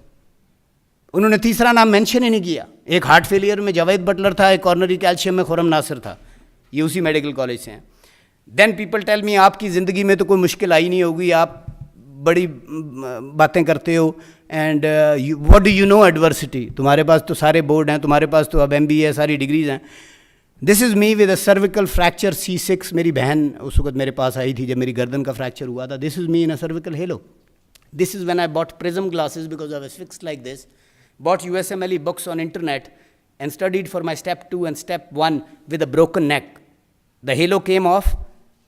For 6 months I was in that halo जिसमें ना आप सो सकते थे, ना आप खा सकते थे, ना आप पानी पी सकते थे, ना आप लेट सकते थे, ना उठ सकते थे, ना चल सकते थे. This is how I trained for my USMLE. The halo came off, I passed the exam when I never needed to do it. I was board certified in Europe already and a permanent consultant. This is the amount of fire we all have. But उस fire पे पानी मत फेंको, उस fire को जिंदा रखो.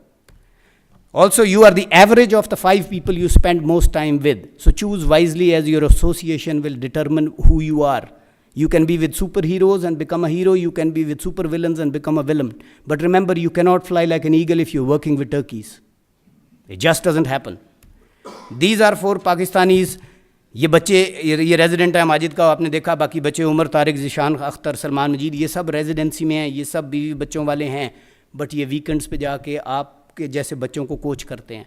They go over and beyond the call of duty to help out everybody. Thank you so much.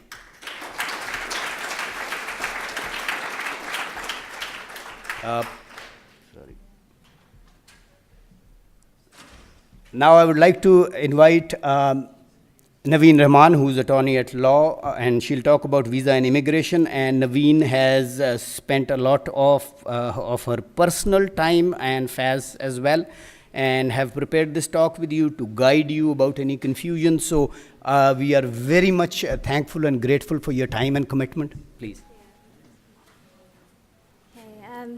Thank you, and good afternoon, everyone. I really enjoyed all of your presentations. I know, even though I'm not in medicine, that was actually really inspiring for me as well to persevere and always try and succeed.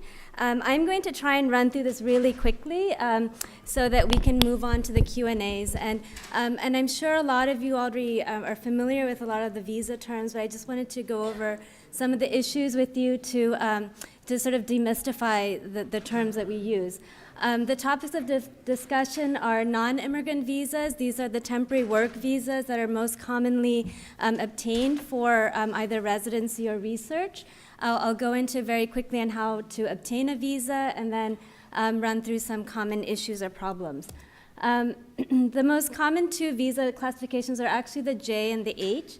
The O are for people of extraordinary ability, and as was previously mentioned in the prior presentations, publications are very important because these are for people who are at the very top of their field, and you prove that with your CV, and we like to see at least 10 publications on the CV.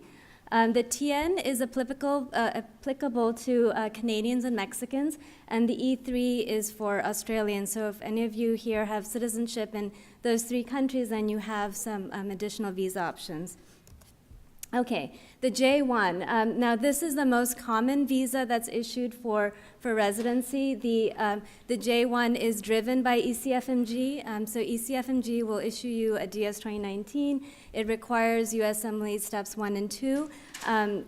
Just for a contrast, if you're going to go for an H1, just keep in mind that you do need step 3 as well. You would have to get the statement of need, and then there is no application with immigration unless you're actually in the United States requesting a change of status. The other actual benefit of a J1 is that the spouse can get a J2.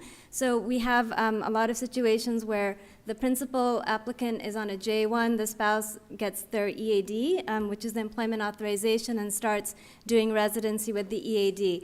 Just keep in mind that when the principal finishes the J1 and is going for a waiver, that person will then get an H1B, and the J2 no longer has work authorization. So it's actually very difficult to then finish the program when you're on an H4, which does not have work authorization.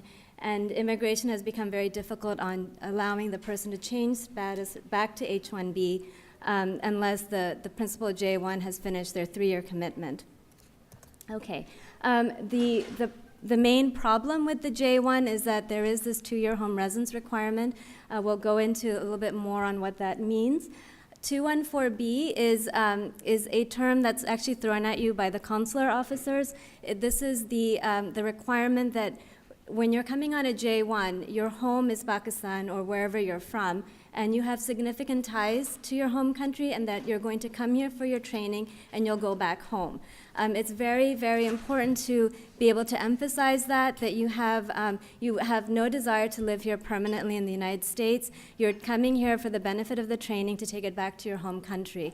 And when you're applying for a J1 visa, if you can have a potential job offer letter that, this person was great, we would love to have him or her come back and join our practice once he or she has finished training back in the U.S. So you really need to emphasize your ties to your home country.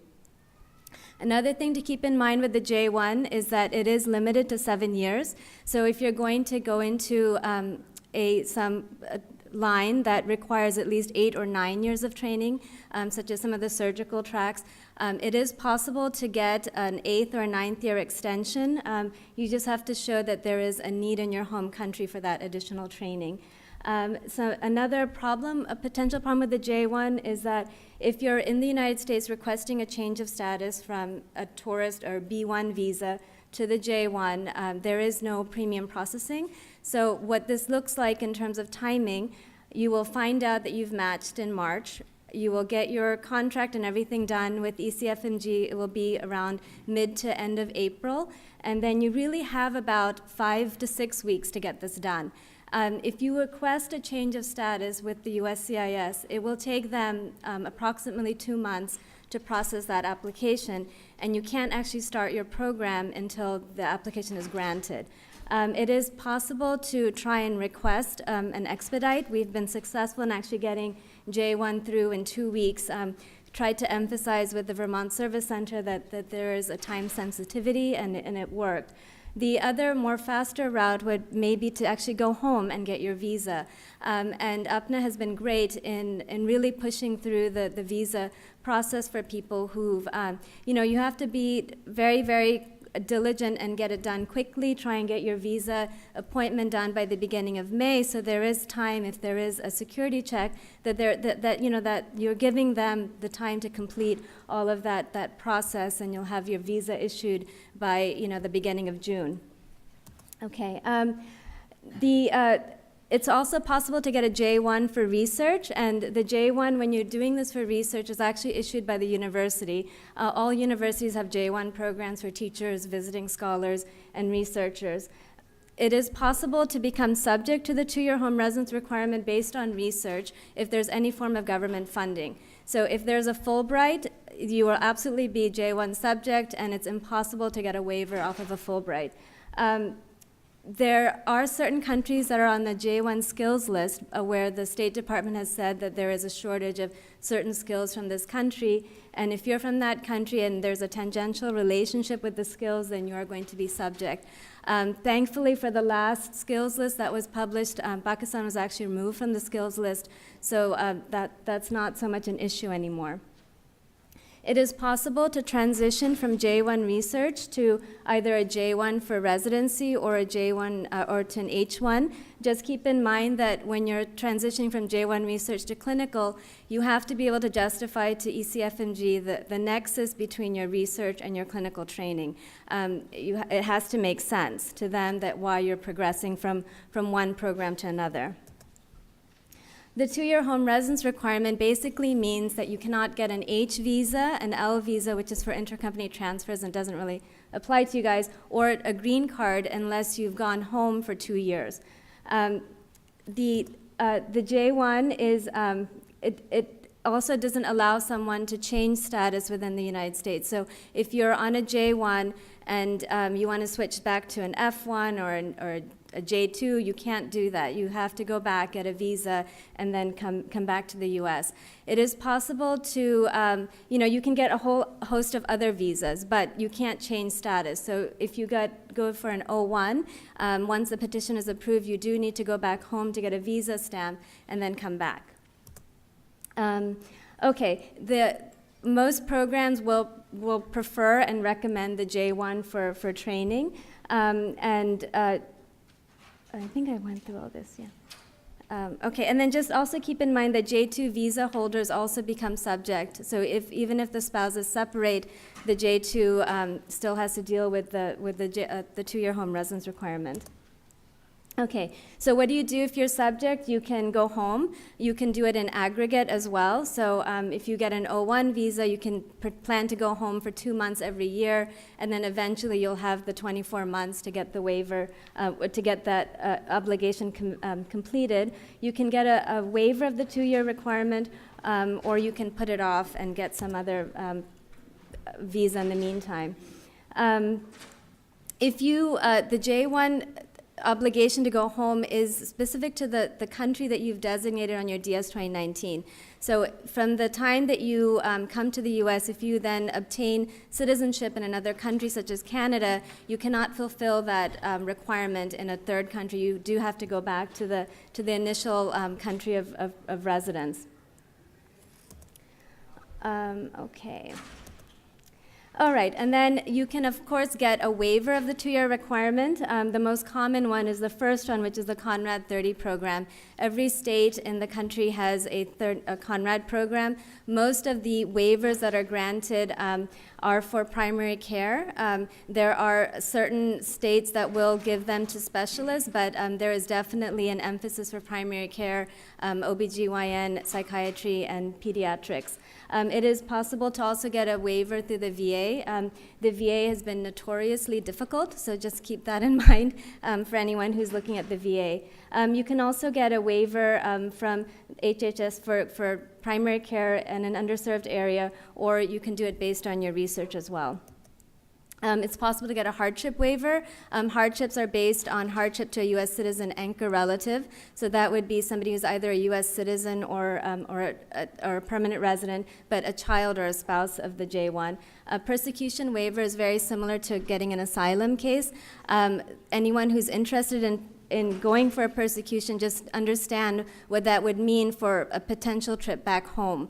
So if you've gotten a persecution waiver, you really should not travel back home unless there really has been a change in country conditions. The H-1B is the most common work visa for any profession. A lot of people would like to get the H-1B for their residency, but there are limitations. They're only given for 6 years, so if you've already used up 1 or 2 years doing research, you only have 4 years left. And then if you're planning to go through surgery or some other longer program, you really need to then switch to a J1 so you have that time to finish your residency. And then you also have to keep in mind that you need to keep at least 3 years of H time at the end so that you can do a waiver, because the only way to finish a Conrad waiver is on an H-1B status, and if you've used up all your H time, then it can become very difficult. H's are filed up to 6 months in advance, and you can, that is also the visa classification when you're going for a Conrad waiver. There's only 65,000 H's that are given out in a year, and they go really fast. Within week of April, the USCIS receives about 120,000 H-1B applications for 65,000 visa slots. So what this also means for people transitioning from clinical training to the workforce is that the time that you spend on H-1B for GME, you are cap exempt. You didn't have to worry about the H-1B numbers. But when you're finishing, your cycle will go from June to July, but the H-1s are not available until October. So if you're going to go from your residency program or your fellowship program to work as an attending, but you're going into private practice, you will not be able to start until October. And you have to make sure that your employer files 6 months ahead of time to capture one of those limited numbers. So there's a possibility that there will be a gap in your employment from for the summer from July through October. If you're going to be working at a teaching hospital or you've got some kind of an academic appointment, that's great because then you remain cap exempt. All right, the H's are employer-driven. They're very expensive for the employer, so often the hospitals will not want to do an H. And then you do need to keep in mind that you have to have step 3 done as well if you're going to do it for residency. And the last challenge is the medical license.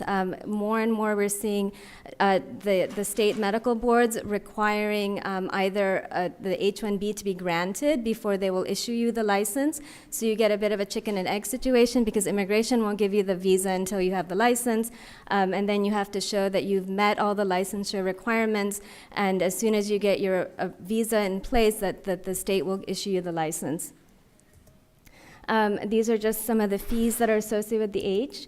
And quickly, you can change status within the United States. If you are here on a tourist visa, you find out you've matched, that's great. You can request a change of status, but just keep in mind that you need to have your underlying tourist status run through June if you're going to start on your program in July, that you have that underlying B status for your H or your J to start on July 1.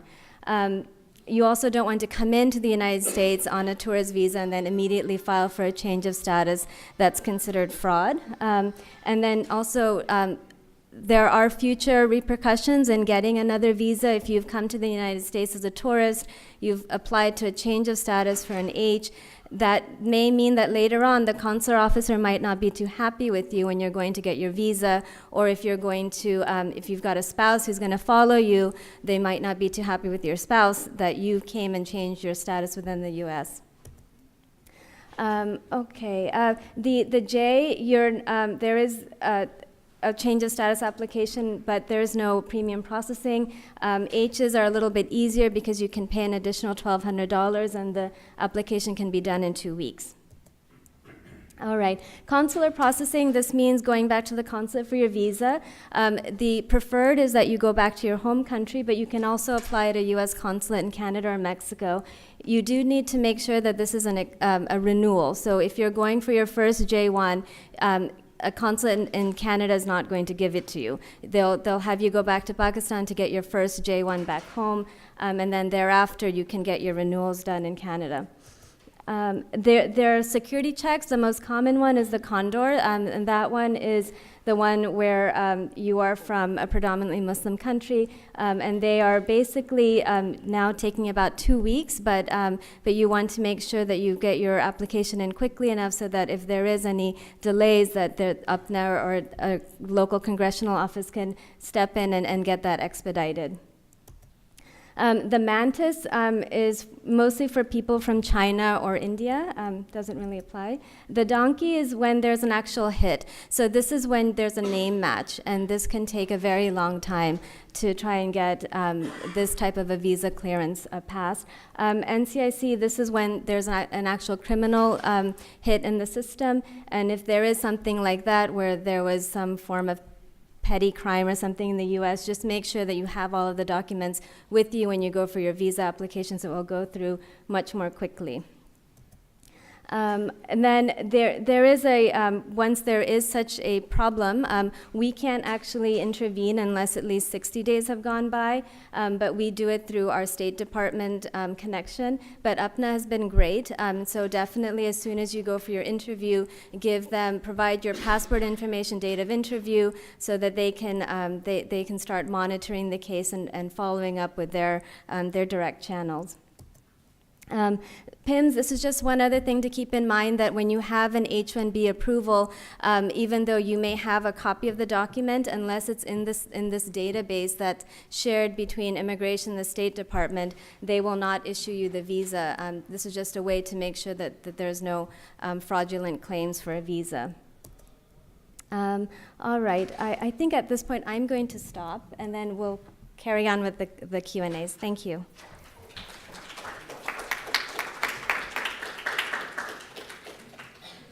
Thank you so much. So if there are any other questions on the table, I would request someone to pass them on.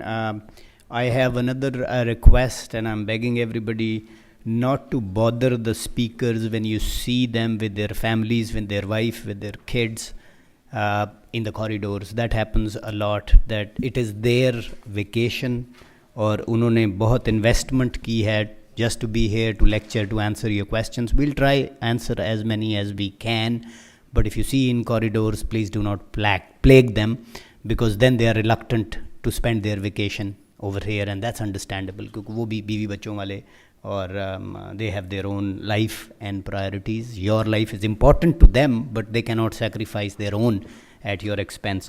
The other thing I wanted to say was, before I invite all the panelists, I would like to introduce Dr. Javed Butler, who's Professor of Medicine at Emory University. He's the Deputy Chief Scientific Officer of American Heart Association, which is truly an honor for us as Pakistanis. He's moving to Stony Brook University as Chief of Cardiology and as Co-Director of Health Institute at Stony Brook.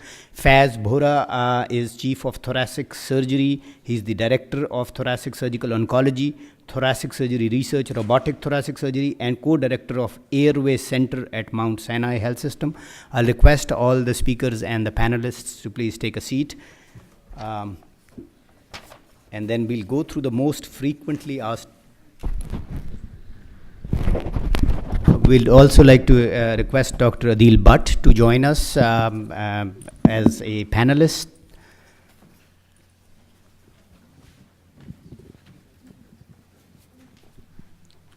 I just wanted to thank all the speakers for their excellent talks.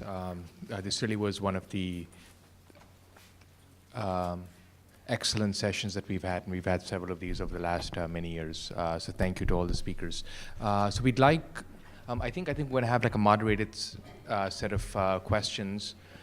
And while we sort of go through these, I'll just kind of distribute some of these. Maybe you guys can take a look at these.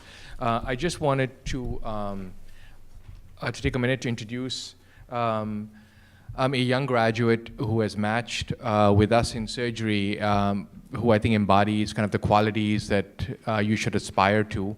So I'm going to just introduce Farhan for a second. So Farhan can just come up here and just say a few words as to what made you successful. So Farhan's just matched to a surgical program with us, and I think he might have some pearls of wisdom for you very quickly while we get organized over here.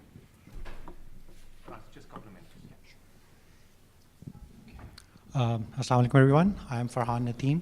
So about applying for residencies, I think the first most important thing is that you got to find a mentor. That's really important, because at times you'll be, it will be really hard for you to find your way.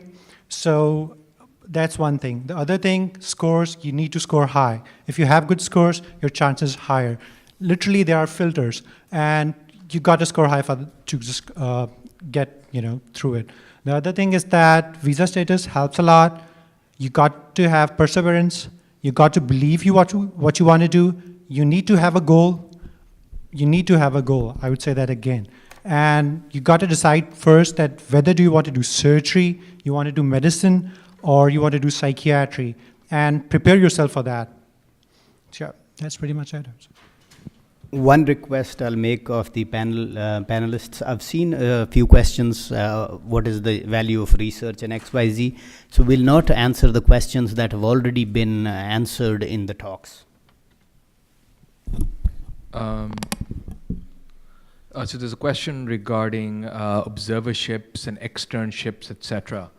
So maybe this has sort of been addressed. I'll just address it again very quickly. I think it's important to have an opportunity to do clinical work in the US, be that an observership or an actual elective. Now, electives are much harder to find and do. They can be expensive. There are very few institutions that actually allow it. And you have to be a medical student, which is kind of the key limiting factor. So once you graduate, you're really not eligible for an elective. And by default, the only thing you can do is an observership. So that's something to keep in mind. I think doing an observership is better than not doing an observership. I think it is important to do it at a university if possible. I think it's important to do it at perhaps the program where you think you might have a chance of matching. So I think those are my big sort of pearls of wisdom, if I can call it. But I'll hand it over to Javed and. So I can actually extend and maybe ask the panelists if they know more about it. I don't, but apparently there are now companies out there that have relationships with other hospitals that you can go and do an elective, and it's sort of a business arrangement that you pay them and then they arrange for you to do electives where you have hands-on patients experience, and then you can get letters from those institutions. Now obviously those are not the best institutions, but nevertheless as a backup plan it is a possibility. Does anybody know about these companies or any experiences with that? So as a program director till about a couple of years ago, I had many applicants who had gone through these programs. And as Dr. Bora and Dr. Butler pointed out, some of these programs are not really the true academic programs, because true academic programs don't get into these sorts of arrangements. So we as program directors could really filter out who paid money to get into this sort of an arrangement and who got on merit or quasi-merit. So it was easy for us to figure out. But again, as they pointed out, something is better than nothing. Your first choice should be an academic program where you apply directly, but this should only be as a backup if you couldn't find anything else. There is a question about which programs are IMG friendly and where can I find them. So I think you will give the website address later on. That is the place, that is the resource center where everyone should look at. Dr. Sajid Chaudhary and Faisal Dr. Kosa would give you those website address instead of us going into that. There's one question which I was asked a few days ago as well, if Dr. Bora and Dr. Faisal allow me to answer from here. When should I apply through ERAS? Should I apply now, I mean now meaning September 1st or very early on with only one step result being available? Or should I wait till October or later when my step 2 result also comes in? And my thought in that is that for good programs like where I was and where I am at the University of Pittsburgh, we get several thousand applications on day 1 or within the first week or so. And we have to go through them very, very quickly and start fill out our interview slots for the next 4 months. My suggestion would be you apply, but you mention in your cover letter and somewhere else that your step score is awaited. This way, at least your application is there. It will probably not be downloaded, but then it also gives you an opportunity to write a directed focused email to the program director when the letter comes in to remind him. So this will not be a cold calling email. You have a reason to write that my application is updated. You may have looked at my application before without the score, so they may that may be slightly helpful. You certainly wouldn't lose anything out of that. Adil, can you give some guidance as to how one should decide how many programs one should apply for? That's also a very, very common question that we get asked, and my answer is that you have to apply at 3 levels. Well, first of all, since it costs money to apply to programs, if money is not a factor for you, you should apply to as many as possible, as long as there is a focus. So like you pointed out, do not apply to medicine, surgery, psychiatry, pediatrics all at the same program, because we do talk to each other and we do look at your application carefully. But having said that, there should be 3 tiers of programs you should apply for. As previous speakers pointed out, match always works in your favor. You should always apply to a set of programs where you really want to go, no matter how difficult you think they are, which is where you really want to be. You should always apply to them. Then there should be a small number of programs at the bottom of your list where you should apply, where you can go and would be okay with, but you also are reasonably assured or certain that you can get into those. So these are not the top programs of your choice or in the country, but you can live with them and you think you have a reasonable chance, and everything else should be in between. The number is variable based on your circumstances. We'll also open up the floor for questions, so feel free to come to a mic and ask a question, and we hope the questions are going to be applicable to most people. So not a very specific question to yourself perhaps, but a broader question. Yes? Sir, I have a question. It's a little different. It's about the externship and the observership.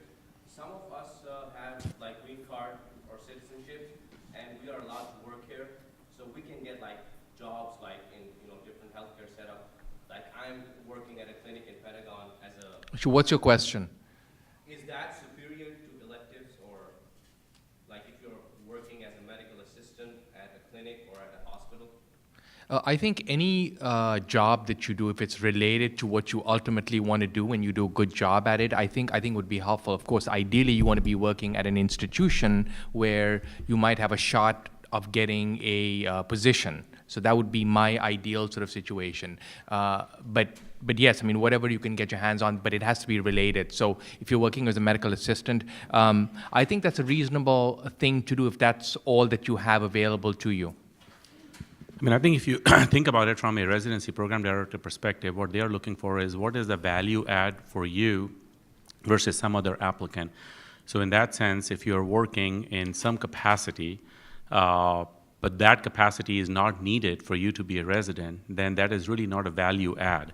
So in that sense, if you have green card, if you don't have visa issues, you have those flexibilities, getting involved in either research or doing some other degree like MPH or MSCR or something will go a long way, rather than doing some other paramedical related job, which really does not bring any value add to the residency program's perspective. So again, I think it depends on what you want to apply. For instance, for a surgical residency, if you're working, say, as an EMT, that brings value. So it depends on what you are applying for, but the ultimate goal is, are you spending your time making yourself more competitive for the specialty that you ultimately want to do? So remember, your application is a story that you have to sell to the program director, and the story should have a natural flow. So there shouldn't be any disjointed things in the story that you cannot explain. One question I get frequently asked is that, well, I did all my electives, my observership, my everything my research in medicine, but I'm applying for surgery, or vice versa. All right? How does that impact my chances of applying to the specialty that I want to but have not worked in? And I tell to them, if you can convince me that it falls into a story pattern, then it is okay. But what I cannot grasp and what would work against you is if you cannot tie the two together. To give you one example, that you have done years of things in medicine, for example, a particular field of medicine, now you want to go into surgery. And I, as a program director, ask you, why did you do all of that medicine stuff if you wanted to go into surgery? But again, you have to be honest, and the answer has to be true, and you have to be convinced that it is true. You can say that, well, I wanted to understand certain aspects of medicine, which would help prepare me for certain aspects of surgery. And on a one-to-one basis, we can go into the details how some things can fit into another. And this also comes up for fellowships, that you've done research in one area of subspecialty of medicine or surgery, you want to go into another. In other words, it is not prohibitive, or it doesn't stop you from getting into a different thing. You just have to tie the story very well, and you have to rehearse it. One thing I think that did not come up in the interview skills, we used to do a lot of interview skills talks a few years ago at APPNA and other places, and all of the panel members did that. Rehearsing is very useful. Don't underestimate the role of rehearsing an interview. Ask your family members, someone who is learned, educated in your family, your father, your mother, brother, sister, a friend, to be an interviewer. And you can give them the questions. Again, you may think that you know the answer in your head, but when it comes to articulating them, believe me, it can be very intimidating and difficult in a situation where you're being interviewed by a senior professor. So that rehearsing can really tip the balance in your favor. And make sure that you don't sound confused. You know, when you're stating the facts and saying I did 4 electives in medicine and then my observership was in medicine, but yet I want to do surgery, then you've got to tell a story that the other person is going to buy. Don't sound confused. And people do that often. They just sound completely confused and not sure what they want in life. There's a question here. It says, what is the USMLE score required for a match for a foreign medical graduate? I take it to mean that you're looking for what is the cutoff to be accepted into a program, and there is no universal cutoff. Every program determines their own cutoff point, but most of them are flexible. But there are 2 things you have to understand. Since the number of applications is so large at all our programs, we put in automatic computer filters. In other words, the ERAS application on our side that we see, we can tell the computer that do not download any applicant or application with a score of less than, let's say, 240 or 250. So they will not even come to us. We will not even see that application. Yet on the other hand, and by the way, there is no fixed number for the program, and there is very little you can do to find that out because we don't advertise that what is our cutoff score. Some programs do, but most of us will not. This is where those who said that this is the time to call in favors. That is the time where you call in favors of your professors who you've worked with to make a call if you think your scores are relatively on the lower side. I always give the example of a resident that I took, and I fought the whole residency committee and my chair on that applicant, a person who had scored in the old 2-digit score days, 78 in both his USMLEs.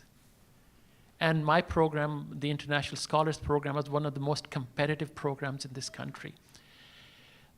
What really tipped me was the fire in the belly that guy had. I looked at his application. He was an international graduate, but fortunately he had US citizenship. But he had published 8 to 10 papers in 1.5 year time that he was out of medical school from the time applying to his residency program. That guy went on to become the star resident in the whole program, went into matched into a gastroenterology fellowship at UPMC, one of the most competitive GI fellowships in the country. So scores are very, very important because of the filters, but there are ways to overcome those scores in certain cases. Make sure your CV is stellar in every other way. The other example that I give is we have a stack of 1,000 applications on our desk. And most of the applications have all the basic things that we are looking for. You have passed your USMLEs, you have some US experience, how is it different? How do I move your application from the bottom of those 1,000 to somewhere up at the top so that I will call you for an interview? All right? So that is where all these talks, the research talks and how to interview and how to prepare your CVs come in. You have to be different than other people. You have to bring in value, as you pointed out. What is the value added that you bring into the program? I'll quickly add 2 points to that, and then I'll also request that we shift the mic to the left. So I'll give you 2 quick examples. I showed one gentleman's photograph, Khurram Nasir, coronary calcium, He didn't apply for residency, did research straight for 5 years at UCLA and Johns Hopkins. When he applied for a residency position at Harvard University, he actually had 150 publications. To be a full professor at Harvard, you need 100. So nobody even looked at his scores. That's number one. Number two, we also had another guy who was a 10-year-old graduate and had 3 attempts in step 1, 3 attempts in step 2. We hired him at Harvard University. He worked harder than all of us put together. He produced 22 manuscripts in 1 year. Then his scores did not matter. So you've got to make sure that whatever is lacking is overcompensated, not just compensated, overcompensated by something else. Sorry. So Khurram Nasir, by the way, was my resident. I trained him for the first year of internship, and I was telling Adil that when he applied to my International Scholars Program, at that time he had 68 publications already, which is more than about 70% of the faculty. And he did a year of internship, then he went on to do Harvard, and we are still in touch, and just a stellar. But he's a Pakistani. Wahin ki taaleem hai. Nothing extraordinary. A man with ordinary ability who did the extraordinary. And that's all of us. That's each and every one in this room. So I just want to expand one quick comment on calling in favors.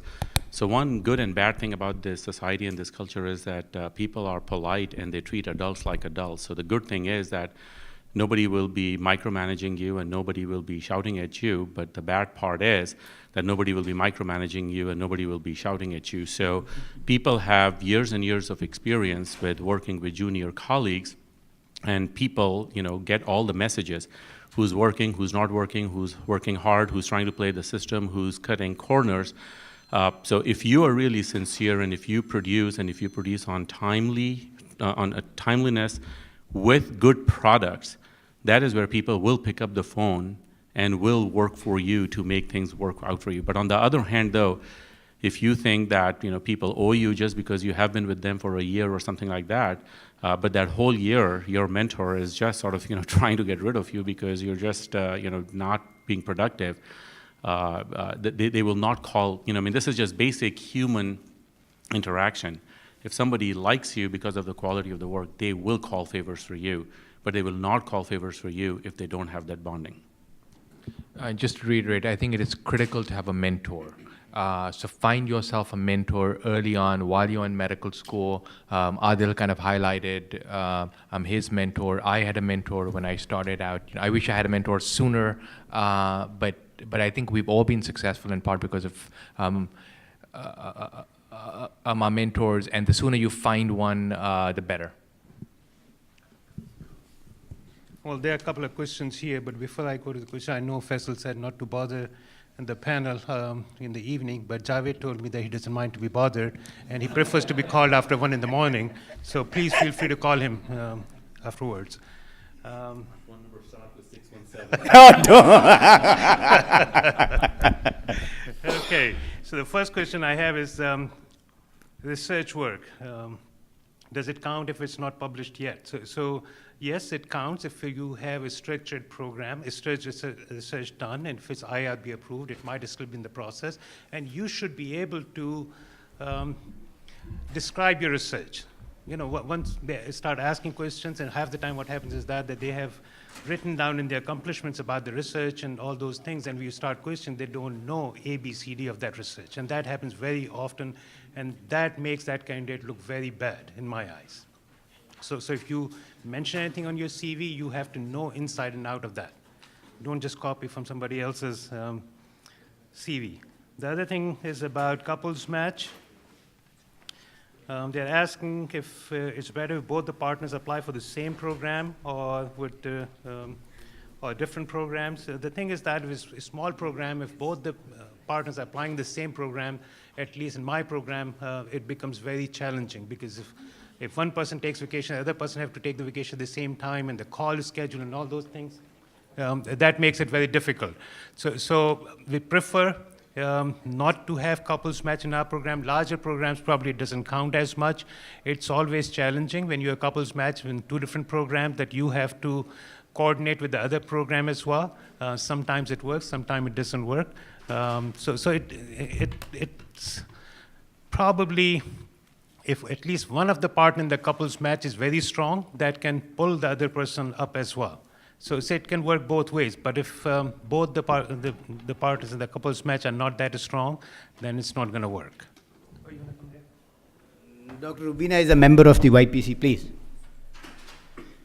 Thank you. I'm a psychiatrist, so I just wanted to add a qualifier to that. When you're applying for a psychiatry program, it might be less competitive as far as the scores go, but beware that all the psychiatry programs, at least the good ones, are looking to see if you're really interested in psychiatry. So you have to really convince them in that regard. They will invite you for an interview if you have good scores, but they want to see your interest. The reason is that sometimes PGY ones get another offer in internal medicine or some other field, and they leave the psychiatry program and they change, and programs know that very well. So they want to safeguard against it. So my suggestion is, if you are considering psychiatry for any reason, better salary or less work or whatever, or your interest, you have to do some sort of work here in US, whether it's observership, externship, or electives. So please do mind that. Thank you.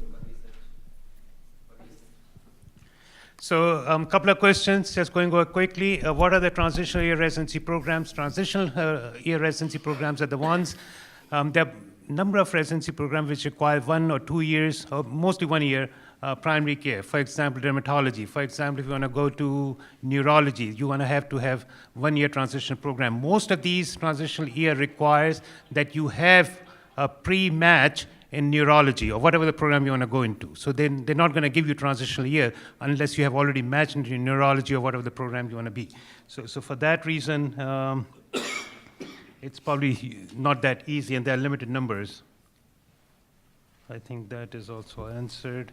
Is there any more from the... We've answered all the written questions, so the forum is open. If you want any questions answered, please do, but make sure that the question is not focused about neurosurgery residency or something like that, that it helps most of the audience. Please do. Go ahead.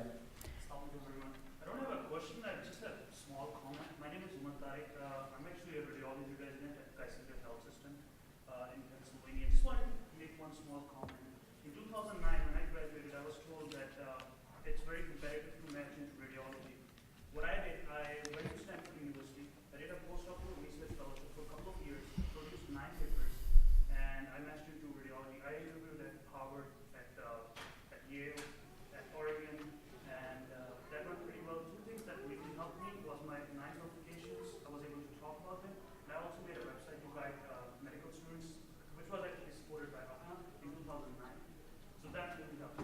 What I would recommend all the young physicians would be, just as they were telling, have a story, try to justify your interest in any specialty.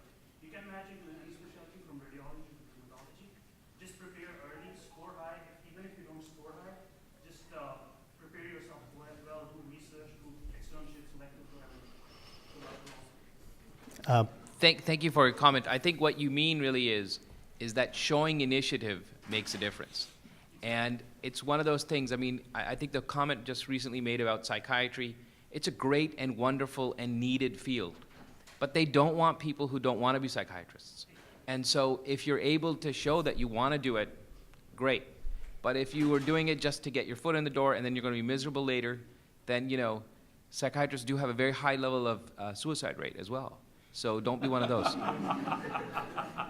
And if you're not interested, you commit it soon. I didn't say they had the highest, I said they had a very high one. And being a surgeon is great. Come on, you took that shot, I had to get back. So. Any more questions?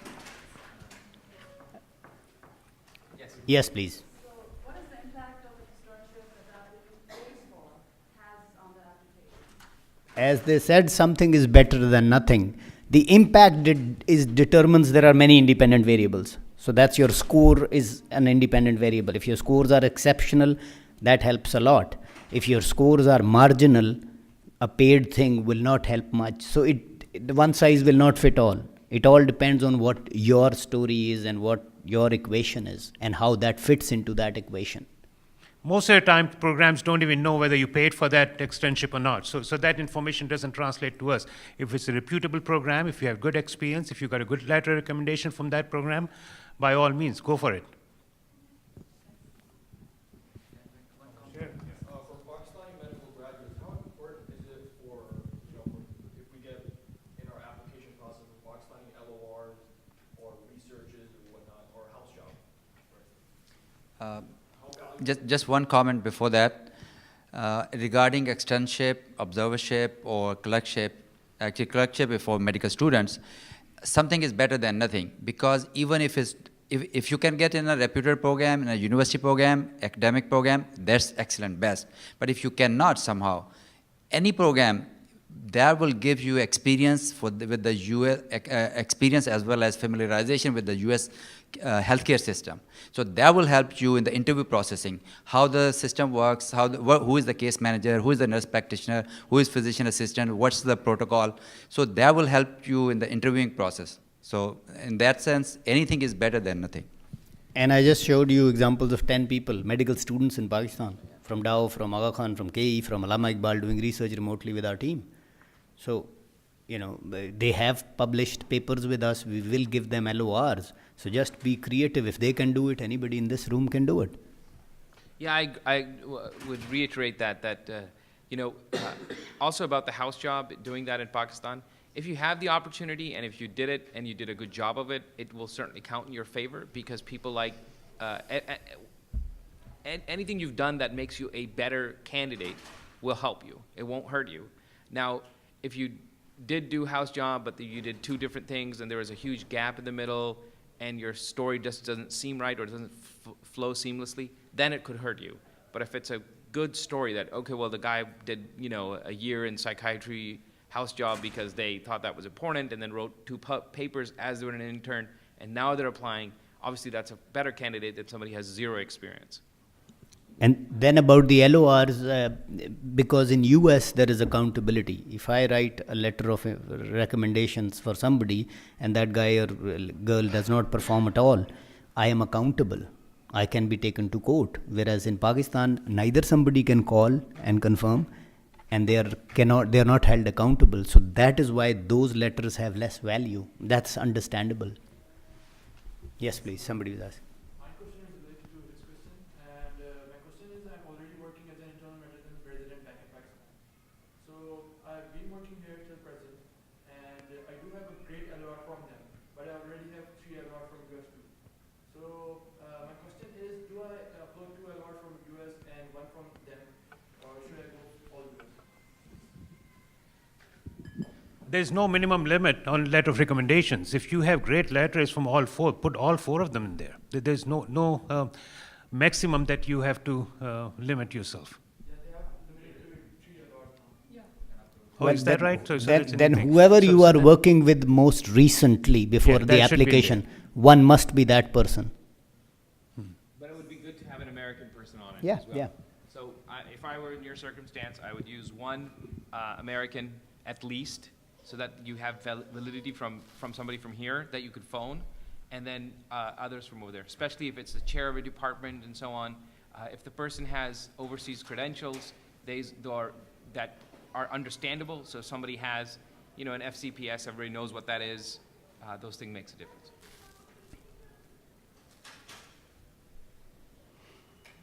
Please. Yes. Certain international schools preferred over others, for example, or are they all basically grouped into one category as international? So the question is, are one schools better than another? We're all here from Pakistan mostly, so I'll talk about in the Pakistan context. It's all about experience. If I'm a program director and I had 5 people who came from Nishtar and I thought that they were fantastic, in my mind, Nishtar is the best school in the world. But King Edward's been there a long time. They've had hundreds and hundreds of residents. Dow, the same thing. Maybe it's a matter of familiarity more than anything else. I will tell you, if I get a student from AIMS, All India Medical Sciences, I will call that guy immediately, and her or him, I will convince them to come work with me, because a person from AIMS is super smart always. So, it's just a matter of experience. one more thing that I've frequently noted is people send their letters of intent or their CV and ask extremely busy people to correct it for them. That's like using a cannon to kill a mosquito. Don't do that. That becomes very irritable sometimes, that you've got 40 emails with CVs before their residency match that has like spelling mistake in every line. I mean, that's just mind-blowing that you're a trained physician, aspires to get into a residency in US and cannot even apply the spell check that every computer has. So I think in that respect, I mean, this is unbelievably important point, very minor to perhaps in our perception, but how the CV is written, you know, some people have used sort of different fonts. I mean, I have seen CV in the same page, there are like 2 or 3 different fonts, the spacing is all over the place, the indentation is all over the place. Maybe one thing we can do is to put up on sort of APPNA webpage some examples of CVs and how to format that or something like that. But incredibly important how you format your CV. And then another comment related to the past discussion is that remember how you perform in your residency is not only important for your own career, but for the upcoming generation behind you. And my colleague here is completely correct in his assertion that certain medical schools they get preference just because everybody that comes, they do very good work. So another is AUB, American University Beirut. Right. You know, everybody that comes from there, you know, they perform really well. And guess what? The residency programs are just really, really ready to take in the next generation. And it's like one of those things that we were saying before, you can anticipate what they want. So nobody wants to fix somebody else's CV. But you know, I'm sure Dr. Butler is happy to look at somebody who's smart, who has a great score, who puts their papers in the right font. You know, it should be a pleasure looking at it. And you should use people who are not in a position to make a decision for you. Don't use those people to do the scut work. Use other friends and so on. So if you need to have your statement or personal statement read by somebody else, don't immediately give it to your mentor, for example. You know, talk about it amongst your friends. Talk about it with other people and then show it to your mentor. Remember, everything is a test. So even people who work with me, you know, I would very much prefer that they write their paper and get it corrected a couple of times amongst one another before they brought it to me, because then I can do it faster.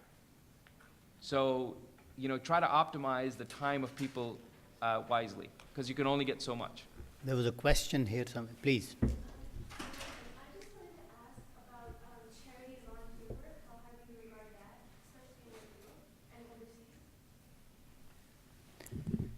So charity and volunteer work is you're talking about? Yeah. I mean, it is certainly a value add, and people will look at you in a little bit of a different light. But this is on top of the other requirements, but not instead of. So the scores or research or whatever on top of that, if you have that, that will differentiate you from another candidates. But if that is the one that you're relying on to get into the residency, is probably not going to be enough. So icing is always put on the cake. Icing enough is not alone.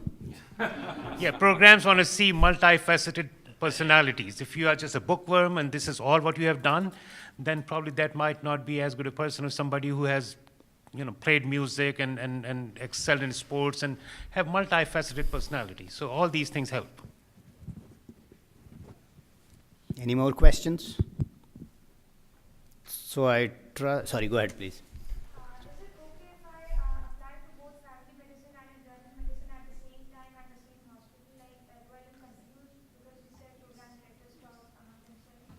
I mean, sort of a lot of us have discouraged applying for different specialties, but I think family practice and internal medicine is one exception, which is sort of close enough, but I'll have others.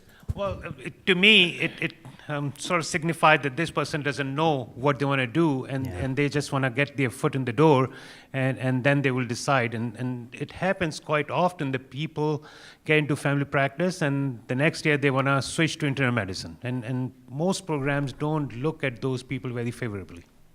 And I'll also add to that, you know, do not rely on outliers. And I'll tell you, we have the APPNA Facebook web page, and there are 4,800 people on that from all over Pakistan, and even Pakistanis who are in Caribbean or China or somewhere else studying. And there's one person who will claim, oh, this worked for me. And they don't tell the whole story. And everybody starts following them. And a year or 2 years later, they are still without a residency and then depressed XYZ. So, you know, like I mentioned Khurram Nasir, But how many have 150 publications when they are applying for residency? I don't know anybody else except him. He's an outlier. So while yes, we all should aspire to be like him, but we cannot all expect or feel entitled that 6 years down the road we can apply for a residency and get it and have no publications and nothing to show for. Very good.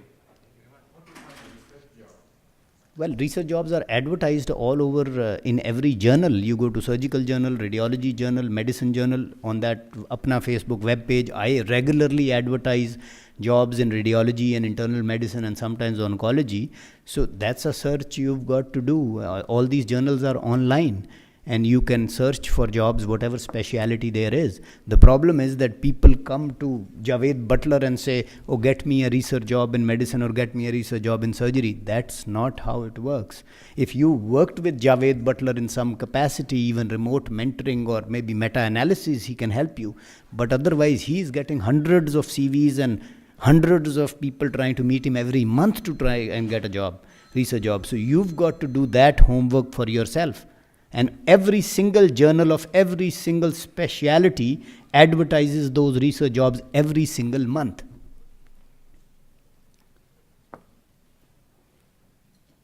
I hope we've answered all the questions. We'll call it a day, but I'll again request you, do not plague or pester them when they're trying to spend time with their families. They've already made enough investment in your future, and let's give them a round of applause. Thank you so much.